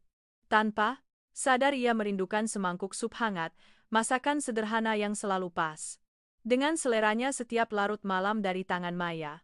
2 tahun hidup bersama, Reza pernah mengira kehadiran Maya di rumah ini adalah hal yang wajar, seperti sofa mahal atau lukisan feng shui di dinding. Ada ya bagus, tidak ada ya tidak masalah. Namun selama 6 bulan ini, ketidakhadirannya telah menyisakan lubang kosong, mengekspos kesepian yang telanjang dari seorang pria kaya yang tidak memiliki kehangatan keluarga sejati. Perempuan-perempuan berpendidikan dengan latar belakang keluarga setara yang dijodohkan oleh Nyonya Rina selama beberapa bulan ini, semuanya berpakaian mewah, tersenyum elegan. Tapi mata mereka selalu tertuju pada dompet kulitnya, kunci mobil Porsche-nya, atau reputasi keluarganya. Mereka mendekatinya ibarat mendekati investasi yang menguntungkan. Tidak ada satupun yang bertanya apakah ia lelah setelah penerbangan bisnis berhari-hari. Tidak ada yang dengan peka mengurangi garam di masakan saat tahu tekanan darah ayahnya sedang naik. Reza, kamu nggak makan lagi? Nyonya Rina menuruni tangga, suaranya yang elegan. Belakangan ini agak serak karena kurang tidur. Ia duduk di seberang putranya, wajahnya jelas menunjukkan kepanikan. Keluarga konglomerat properti itu baru saja telepon mama, katanya kamu akhir-akhir ini cuek banget. Janjian ketemu, berapa kali kamu tolak terus, kenapa sih? Kamu harus cepat urus pernikahan ini. Nama baik keluarga kita nggak bisa dibiarkan jadi bahan omongan orang gara-gara belum punya pewaris. Reza mendecakkan lidah, mendorong mangkuk nasinya menjauh. Nadanya penuh dengan rasa tidak puas dan kehilangan kesabaran. Ma, bisa nggak berhenti maksa aku? Nona-nona kaya raya yang mama bawa ke sini itu, ada nggak yang mau masuk dapur buat masakin papa bubur waktu beliau sakit, atau mereka cuma pintar ngerayu aku? Kemal buat gesek kartuku, aku capek banget, Ma. Astaga, Reza, kenapa kamu malah banding-bandingin nyonya-nyonya terhormat itu sama barang rongsokan miskin melarat yang dulu itu? Nyonya Rina memerah, ego semuanya kembali bangkit. Dia pergi dari sini itu bagus buat keluarga ini, coba. Kamu lihat, 6 bulan ini dia hilang bak ditelan bumi, pasti lagi ngeret koper. Bututnya balik kampung buat nyangkul sawah, nggak ada hasil apa-apa. Perempuan, mandul nggak guna kayak gitu ngapain kamu sayangkan, malah ngerusak nama baik saja. Kemenangan di wajah Nyonya Rina langsung kaku saat Tuan Budi melangkah ke ruang makan dengan membawa dokumen. Ia tidak duduk, hanya melempar pandangan dingin ke arah ibu dan anak itu. Mitra bisnis baru saja lapor, proyek wilayah timur lagi bermasalah sama urusan hukum, 6 bulan ini, sejak Reza mecat tim proyek lama dan masukin orang-orang dari keluarga besar buat gantiin. Progres berkas lelet, banget kayak kura-kura. Kalau nggak beres bulan ini, kerugiannya bisa puluhan miliar. Tuan Budi berbalik dan langsung menuju ruang kerjanya, meninggalkan suasana sunyi yang menyesakkan. Reza memijat pelipisnya yang berkedut karena pusing. Ia tiba-tiba menyadari, Maya bukan hanya istri pendiam di sudut dapur, ia dulu adalah rekan kerja yang brilian. Orang yang diam-diam begadang merapikan setiap pasal kontrak, melindungi perusahaan keluarganya dari jebakan hukum, namun tak pernah menuntut gaji sepeser pun. Ego arogan miliarder yang 6 bulan lalu, dengan sombong menyatakan bahwa Maya tanpa keluarganya hanya akan merangkak di jalanan, kini ditampar keras oleh kenyataan pahit. Ia sadar ia hidup tidak benar, keluarganya tidak benar, dan kemewahan ini sedang membusuk dari dalam. Untuk menutupi rasa penyesalan tak kasat mata yang mulai menggerogoti harga dirinya, dan juga untuk membuktikan kepada dunia bahwa keputusannya bercerai adalah benar, Reza tiba-tiba berdiri. Ia menatap ibunya dengan tatapan arogan, yang keras kepala. Minggu depan aku akan setuju tunangan sama anak konglomerat. Itu sesuai kemauan Mama. Aku mau bikin pesta yang gede banget, ngundang semua media dan sesepuh keluarga besar. Nah, gitu dong. Ini baru anak Mama. Nyonya Rina langsung girang. Tapi sebelum itu, Reza menggertakkan giginya, senyum sinis mengembang di sudut bibirnya. Aku sendiri yang bakal ke kampung Maya. Aku mau kasih langsung undangan berlapis emas ini ke tangannya, ke keluarga kampungan itu. Aku mau dia lihat kalau setelah keluar dari rumah ini, dia selamanya cuma jadi pecundang, sedangkan aku tetap berdiri di puncak kekayaan yang seumur hidup nggak bakal bisa dia sentuh lagi. Undangan pernikahan berlapis emas dengan motif timbul yang diletakkan di atas meja makan kini memantulkan cahaya dingin. Reza mengepalkan tangannya, harga diri terluka dari seorang laki-laki patriarki mendesaknya untuk melakukan kunjungan ini sebagai ajang merendahkan. Ia sama sekali tidak tahu bahwa perjalanan itu adalah awal dari kehinaan terbesar yang sedang menunggu dia dan ibunya di depan sana. Suara mesin menderu dari sebuah Porsche keluaran terbaru menghancurkan ketenangan desa di sore hari yang kering di bulan Desember. Mobil mewah ceper itu membelah jalan berdebu, menerbangkan daun-daun kering pohon sengon, melewati jalan kampung berliku di bawah tatapan penasaran dan menyelidik dari para petani yang baru pulang mencari rumput. Reza mencengkeram setir mobil, matanya menatap tajam pada jalan cor yang semakin sempit, wajahnya tidak bisa menyembunyikan rasa tidak sabar yang bercampur dengan kebanggaan semu. Di kursi penumpang, Nyonya Rina mengenakan gaun beludru dengan bordiran benang emas yang elegan, lehernya memakai kalung mutiara besar, tangannya mengipas-ngipas pelan dengan kipas rendah meskipun udara akhir tahun sudah mulai dingin. Ia mengambil sapu tangan sutra untuk menutupi hidungnya, nadanya penuh dengan diskriminasi saat melihat keluar jendela mobil. Tempat Jin buang anak. Begini didatangi berapa kali pun tetap sumpek. Debunya nempel semua di mobil. Cepat kasih undangannya, terus kita putar balik ke kota. Mama nggak tahan nyium bau lumpur di sini lebih dari sejam. Sebentar lagi sampai, Ma, senyum sinis Reza. Jarinya mengetuk ringan dompet, kulit buaya yang berisi undangan pertunangannya di dashboard. Setelah 6 bulan, ego sang miliarder yang terluka oleh kebisuan dan ketegasan mantan istrinya, akhirnya menemukan kesempatan untuk dilampiaskan. Ia ingin melihat wajah Maya, yang tirus karena kerja keras, ingin melihat penyesalan tergambar di matanya. Saat sadar pria yang ia campakan akan segera menikahi putri bangsawan terkaya di ibu kota. Ia ingin keluarga miskin di desa ini paham bahwa begitu keluar dari rumah gedongan, Maya bukanlah siapa-siapa selain orang gagal. Porsche itu berhenti mendadak tepat di depan pagar bambu reot rumah orang tua Maya. Mesin dimatikan, meninggalkan asap tipis yang menyapu semak kembang sepatu tua. Reza membuka pintu, merapikan kerah jasnya. Sepatu kulit mahalnya menginjak tanah pasir, menciptakan kontras yang menggelikan dengan pemandangan sederhana di sekitarnya. Nyonya Rina juga turun dengan angkuh, tangannya menutup hidung, sambil melangkah hati-hati menghindari sisa lumpur dari hujan semalam. Bapak Maya, Tuan Budi tidak, Bapak Maya yang bernama Pak Yanto, sedang duduk di teras rumah. Dengan teliti ia menggunakan pisau kecil meraut bilah bambu untuk membuat keranjang baru. Mendengar suara mobil, ia mendongak. mata tuanya, yang merupakan mantan tentara veteran itu menyipit di bawah sinar matahari sore yang kekuningan. Ia tidak berdiri menyambut, tidak ada keterkejutan atau sambutan berlebihan yang biasanya dilakukan orang desa saat kedatangan tamu bermobil mewah.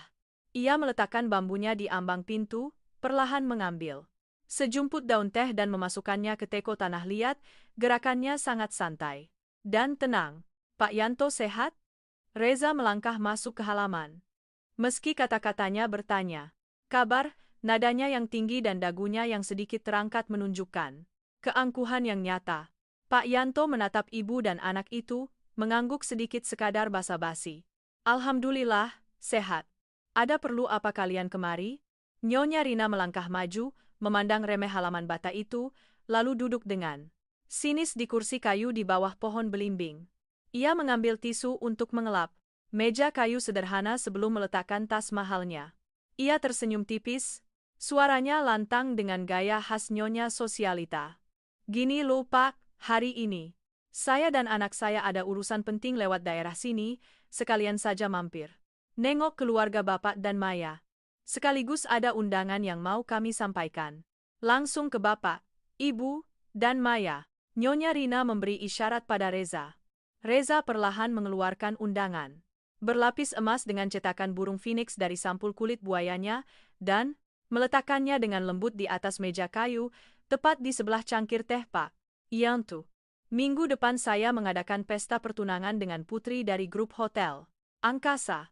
Acaranya di pusat konvensi internasional," kata Reza, nadanya penuh kesombongan.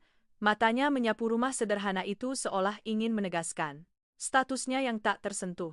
"Gimanapun kita pernah jadi keluarga, saya sama, Mama mikir tetap harus ngasih undangan ke Bapak, supaya Maya tahu diri buat ngucapin selamat." Mereka menunggu keterkejutan, rasa rendah diri, atau bahkan kemarahan dari wajah ayah tua itu. Tapi tidak, Pak Yanto menatap undangan mewah itu dengan pandangan sedatar permukaan danau tanpa angin. Ia tidak menyentuhnya, hanya mengambil cangkirnya, menyesap teh sedikit, lalu menghembuskan asap rokok kreteknya. "Ya sudah, selamat buat kamu," kata Pak Yanto, suaranya berat dan mantap. "Tidak ada sedikit pun getaran atau kelemahan di hadapan kekayaan triliunan di depannya. Keluarga saya miskin, pasti nggak cocok datang ke tempat mewah kaya, gitu. Niat baiknya kami terima, tapi mohon maaf kami nggak bisa hadir. Maya juga sekarang sibuk banget, nggak ada waktu buat pergi jauh." Mendengar itu, gengsi Nyonya Rina langsung tersengat. Ia tersenyum sinis, mulai berbicara dengan nada menyindir yang sangat jelas. "Aduh, Bapak enggak usah sungkan. Saya tahu Maya balik kampung pasti hidupnya susah, cuma bisa ngurus sawah sama kebun, mana punya waktu, kasihan juga ya, perempuan kalau udah janda, mana bawa cap mandul, di desa kayak gini pasti susah angkat muka depan tetangga. Anak saya ini orangnya baik, sebelum cerai dia udah ninggalin uang pesangon buat Maya, nggak tahu udah dipakai apa belum, jangan-jangan." "Nyonya Rina," suara Pak Yanto tiba-tiba memotong ucapan mantan ibu mertua putrinya itu. Suaranya tidak keras, namun ketegasan dan wibawa dari seorang pria yang seumur hidup-hidup dengan harga diri membuat Nyonya Rina refleks terdiam. Pak Yanto menatap lurus ke mata wanita kaya itu, setajam silet. "Anak perempuan, saya keluar dari rumah Anda dengan tangan kosong. Dia nggak ngambil uang sumbangan sepeser pun dari anak Anda. Walau dia miskin, walau dia tinggal di rumah ini, nasi yang dia makan itu hasil keringatnya sendiri, nggak butuh belas kasihan siapapun. Keluarga saya memang nggak punya mobil mewah, tapi saya nggak pernah ngajarin anak saya pakai uang buat nginjak-nginjak orang lain." Udara di halaman tiba-tiba membeku. Reza mengernyit, ego miliardernya bangkit. Melihat mantan ayah mertuanya masih bersikap angkuh seperti itu, ia tidak percaya Maya bisa hidup enak tanpa uangnya. Dengan tidak sabar ia menoleh ke arah pintu utama rumah, tempat tirai kain kasar masih setengah tertutup. "Maya di mana, Pak? Saya jauh-jauh datang ke sini, masa dia nggak punya sopan santun buat keluar nyapa sebentar?" gertak Reza. Kesabaran terakhirnya habis. Ia ingin melihat Maya, ingin membuktikan kemenangannya dalam perang psikologis selama 6 bulan ini. Tepat saat itu, bunyi ketukan grendel kayu dari balik pintu terdengar, memecah kesunyian yang tegang. Tirai kain kasar sedikit tersingkap ke samping, sebuah sosok perlahan melangkah ke teras di bawah cahaya kuning senja. Penampilan sosok, itulah yang menjadi jebakan tak kasat mata dari takdir, bersiap menghantam dan meruntuhkan seluruh keangkuhan arogan keluarga kaya raya itu. Tirai kain kasar di teras rumah berayun pelan tertiup angin sore. Maya melangkah perlahan dari kegelapan kamar. Di bawah sinar matahari senja, ia muncul bagaikan tantangan telanjang terhadap semua rencana jahat yang ada di halaman. Maya, mengenakan gaun panjang katun linen berwarna alami, rambut hitamnya yang lurus tergerai sebahu, wajahnya sama sekali tanpa riasan, namun memancarkan kecerahan dan kesehatan yang didapat dari kedamaian batin. Namun, hal yang membuat seluruh suasana tiba-tiba jatuh ke dalam keheningan yang mencekik bukanlah aura anggunnya, melainkan perutnya yang membuncit sangat besar dan menonjol bulat di balik kain longgarnya. Ia berjalan perlahan, satu tangannya secara refleks, memegang bagian bawah perutnya seperti insting naluriah seorang ibu yang melindungi anaknya. Setiap langkah kakinya mantap dan tenang. Bruk! Dompet kulit buaya yang mewah di tangan Reza tergelincir dari jari-jarinya, yang tiba-tiba lemas, jatuh ke tanah semen berdebu. Miliarder itu berdiri kaku di tempat. Seluruh tubuhnya seolah disengat listrik ribuan volt langsung ke otaknya. Matanya membelalak, menatap lurus ke perut hamil mantan istrinya yang sangat kentara, napasnya tersengal tertahan di tenggorokan. Semua angka saham, proyek miliaran, atau undangan emas mewah yang tergeletak di meja tiba-tiba berubah menjadi sampah tak berarti. Sebuah kebenaran yang mengguncang dan brutal menghantam keras kesombongan diktator yang selama ini dianutnya. Maya hamil, dan waktu 6 bulan perceraian tepat dengan usia janin yang bersiap lahir. Nyonya Rina yang duduk di sebelahnya juga menjatuhkan kipas rendahnya ke tanah. Senyum sinis kemenangannya di wajah kelas atasnya membeku lalu berubah bentuk. Secara ganjil, ia tergagap, bibirnya bergetar tak bisa bicara, jarinya gemetar menunjuk ke arah perut Maya seolah melihat hantu. 6 bulan lalu, dialah yang melempar surat cerai ke wajah Maya, menghinanya sebagai wanita mandul pembawa sial, pendosa yang memutus garis keturunan utama keluarga bangsawan. Kini, perut besar yang menonjol itu bagaikan tamparan keras yang langsung mematahkan seluruh kesombongan gila dari keluarga yang menyebut diri mereka terpandang. Maya, kamu. Perut itu, maksudnya apa?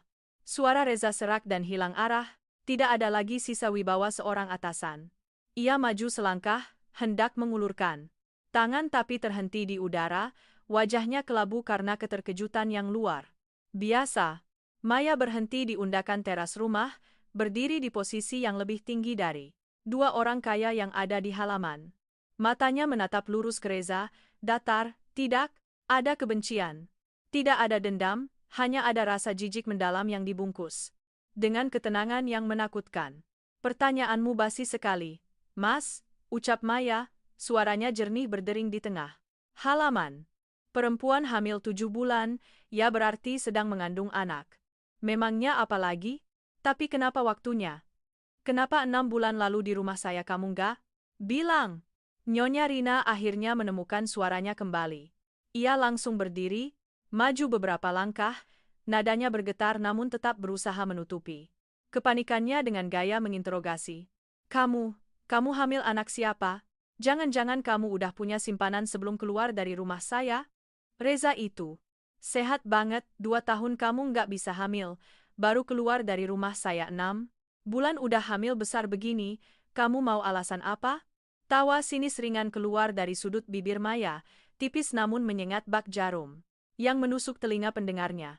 Ia mengeluarkan secari kertas A4 yang terlipat rapi dari tas kain kecil di pinggangnya, meletakkannya dalam diam ke atas meja kayu, tepat menindih undangan emas Reza.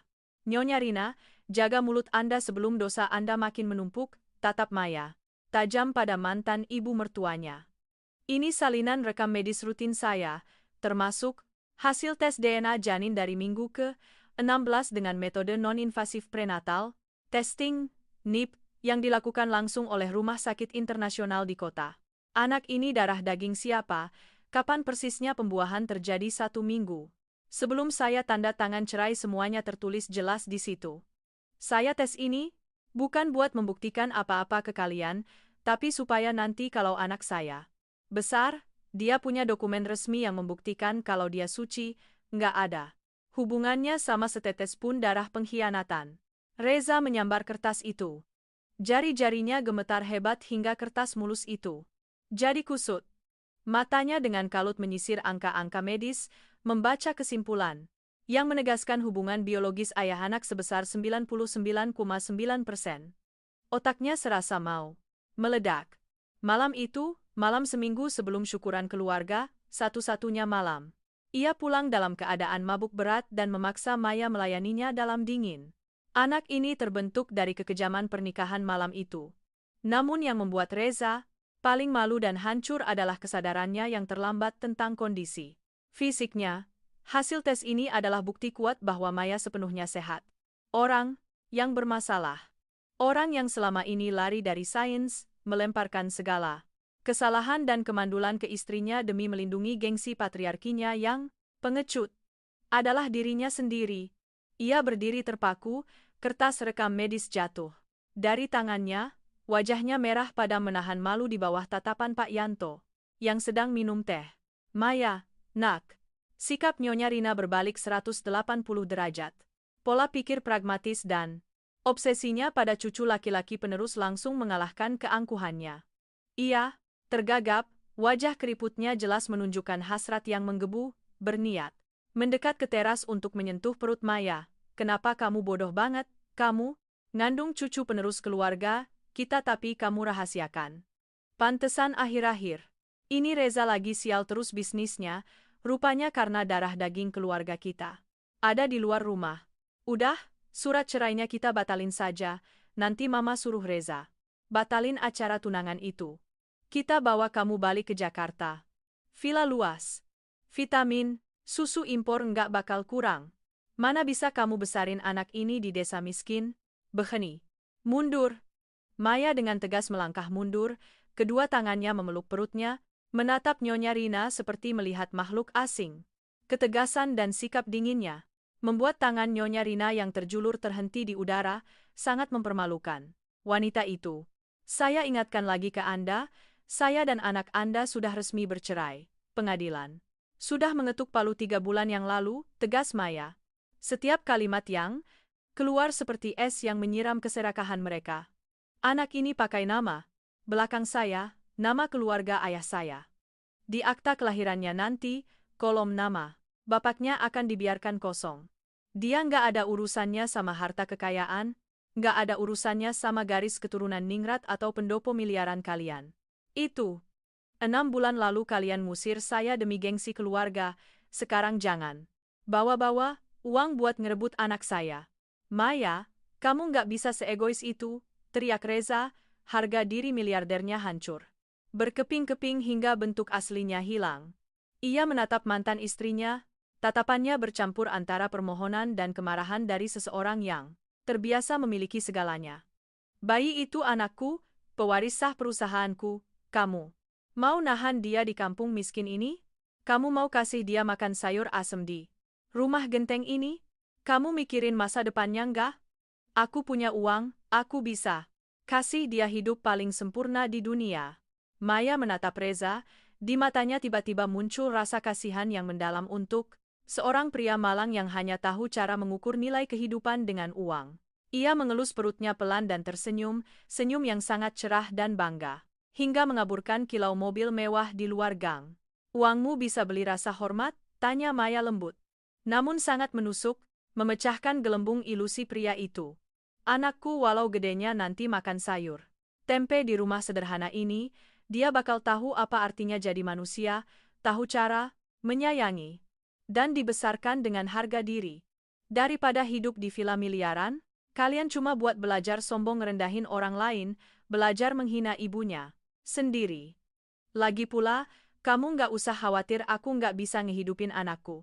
Studio terjemahanku sekarang penghasilannya tiap bulan lebih dari cukup buat menuhin semua kebutuhannya dan nyekolahin dia yang tinggi, tanpa perlu sepeser pun uang santunan dari kalian. Reza melihat ekspresi teguh Maya, lalu melirik layar ponsel yang menyala di meja. Maya, di mana notifikasi pemasukan dari perusahaan independen itu baru saja masuk. Ia sadar, perempuan di depannya ini telah sepenuhnya lepas dari kendalinya. Ia bukan lagi menantu miskin dan lemah yang bisa mereka remas semaunya. Maya telah membangun kerajaannya sendiri dengan harga diri dan bakatnya. Bapak, aku capek, aku mau istirahat di dalam dulu. Bapak tolong temani tamunya. Pulang, kata Maya kepada ayahnya. Tanpa melirik Reza dan ibunya lagi, ia berbalik perlahan dan masuk ke dalam rumah. Tirai kain kasar itu kembali tertutup, memutuskan total semua cahaya kemegahan palsu dari dunia orang kaya di luar sana. Di halaman bata yang kecil, Pak Yanto masih duduk diam di samping teko teh yang sudah dingin. Ia tidak mengucapkan kata pengusiran, juga tidak menggunakan kalimat kasar untuk mengusir mereka. Ia hanya berdiri, mengambil sapu lidi, menyapu daun belimbing yang gugur di sekitar meja, lalu dengan santai mengambil undangan emas dan berkas pertunangan Reza, melemparkannya langsung ke tumpukan sampah daun kering di sudut halaman, dan menyalakan api. Api berkobar, membakar, ornamen-ornamen timbul mewah itu menjadi abu hitam legam yang berterbangan. Tertiup angin sawah. Reza berdiri mematung melihat abu tersebut, dadanya naik turun seolah oksigennya baru saja dirampas. Seumur hidupnya, belum pernah sang miliarder ini merasakan ketidakberdayaan yang sedemikian rupa. Uang senjata pamungkas yang membantunya memanipulasi pasar, membeli koneksi, dan memaksa orang berlutut kini sama sekali tidak berlaku di depan sebuah rumah beratap genteng berlumut. Nyonya Rina dengan gemetar mencengkeram erat lengan putrinya, wajahnya pucat, pasi tanpa setetes darah pun. Diliputi rasa malu dan penyesalan, ia menoleh ke arah pintu kamar yang tertutup rapat, lalu melangkah gontai menuju mobil. Suara mesin Porsche kembali terdengar, namun kali ini tidak ada aura arogan seperti saat datang. Mobil itu mundur dari gang sempit dengan susah payah, bannya tergelincir di kubangan lumpur, mencipratkan kotoran ke semak kembang sepatu di pinggir jalan, lalu melesat pergi, meninggalkan asap kelabu yang cepat menghilang tertiup angin. Keluarga konglomerat itu mundur dalam kehinaan yang amat sangat, membawa hantu penyesalan yang terlambat dan vonis karma nyata yang harus mereka tanggung sepanjang sisa hidup mereka. Di dalam kamar kecilnya, Maya bersandar pada pintu kayu, kedua tangannya bertaut menutupi puncak perutnya yang sudah mengeras. Ia mendengar suara mobil Reza menjauh di ujung jalan desa, mendengar kesunyian akrab dari kampung halamannya. Kembali, hembusan napas panjang dan lega akhirnya keluar dari dadanya. Sensasi kebebasan yang sesungguhnya memenuhi seluruh indranya, seperti seseorang yang baru saja melepaskan rantai emas yang mengikat kakinya selama 2 tahun. Terakhir, ia tidak menyesal, tidak meratapi, matanya menatap langit biru cerah. Dari balik jendela kecil yang dibanjiri sinar matahari, ayahnya masuk ke kamar, tangannya membawa secangkir air jeruk nipis hangat yang dicampur sedikit jahe. Ia meletakkan cangkir itu di meja, menatap putrinya yang tumbuh dewasa dari badai kehidupan dengan pandangan penuh kasih sayang dari seorang ayah. Mereka sudah pergi, kata Pak Yanto, suaranya berat dan hangat. Mulai sekarang, kamu tenang saja jaga kandunganmu. Enggak ada yang berani datang ke sini ganggu, kalian berdua lagi. Pohon ada akarnya, air ada sumbernya, kalau kamu berpegang pada tanah kelahiranmu, kamu enggak bakal takut patah ranting atau gugur daun. Terima kasih, Pak. Maya menerima cangkir itu, hatinya dipenuhi rasa syukur yang tak terhingga.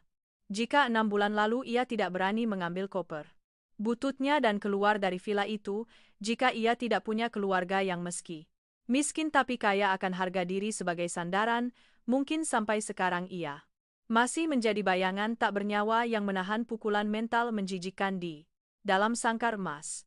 Hidup ini sebenarnya sangat adil. Ketika seseorang berani melepaskan kemegahan semu demi melindungi harga dirinya, takdir dengan sendirinya akan membuka jalan kehidupan yang paling gemilang. Bulan-bulan berikutnya di musim hujan tahun itu berlalu dengan ketenangan yang absolut. Studio terjemahan online milik Maya berkembang dengan sangat pesat. Tidak ada lagi malam-malam bekerja diam-diam dalam ketakutan, tidak ada lagi Omelan soal uang belanja dari ibu mertua. Kemampuan otaknya sepenuhnya terbebaskan. Ia merekrut 3 teman kuliah lamanya, orang-orang berbakat yang kesulitan mendapat kerja, membentuk tim kerja jarak jauh yang profesional. Pemasukan terus mengalir ke rekening pribadinya setiap bulan, membuatnya sepenuhnya mandiri untuk mempersiapkan persalinan yang akan datang. Ia sendiri yang memesan boks bayi berbahan kayu jati asli, pakaian bayi dari serat bambu yang lembut, dan membayar lunas paket persalinan di rumah sakit internasional ternama di ibu kota provinsi, 30 km dari rumahnya. Pada bulan Februari tahun berikutnya, ketika bunga-bunga di halaman rumah mulai bermekaran menyambut musim semi, Maya melahirkan seorang bayi laki-laki tampan, dengan berat 3 kilogram. Anak itu lahir dengan tangisan yang keras dan lantang, seolah mengumumkan kehadirannya yang membanggakan sebagai nyawa baru. Saat bidan meletakkan bayi merah yang wangi susu itu di dada Maya yang telanjang, ia menatap mata yang tertutup rapat dan hidung mancung yang sangat mirip dengannya. Air matanya kembali jatuh, tapi itu adalah air mata kebahagiaan yang sempurna. Dari seorang pemenang yang telah melewati lembah berlumpur untuk menyentuh cahaya fajar.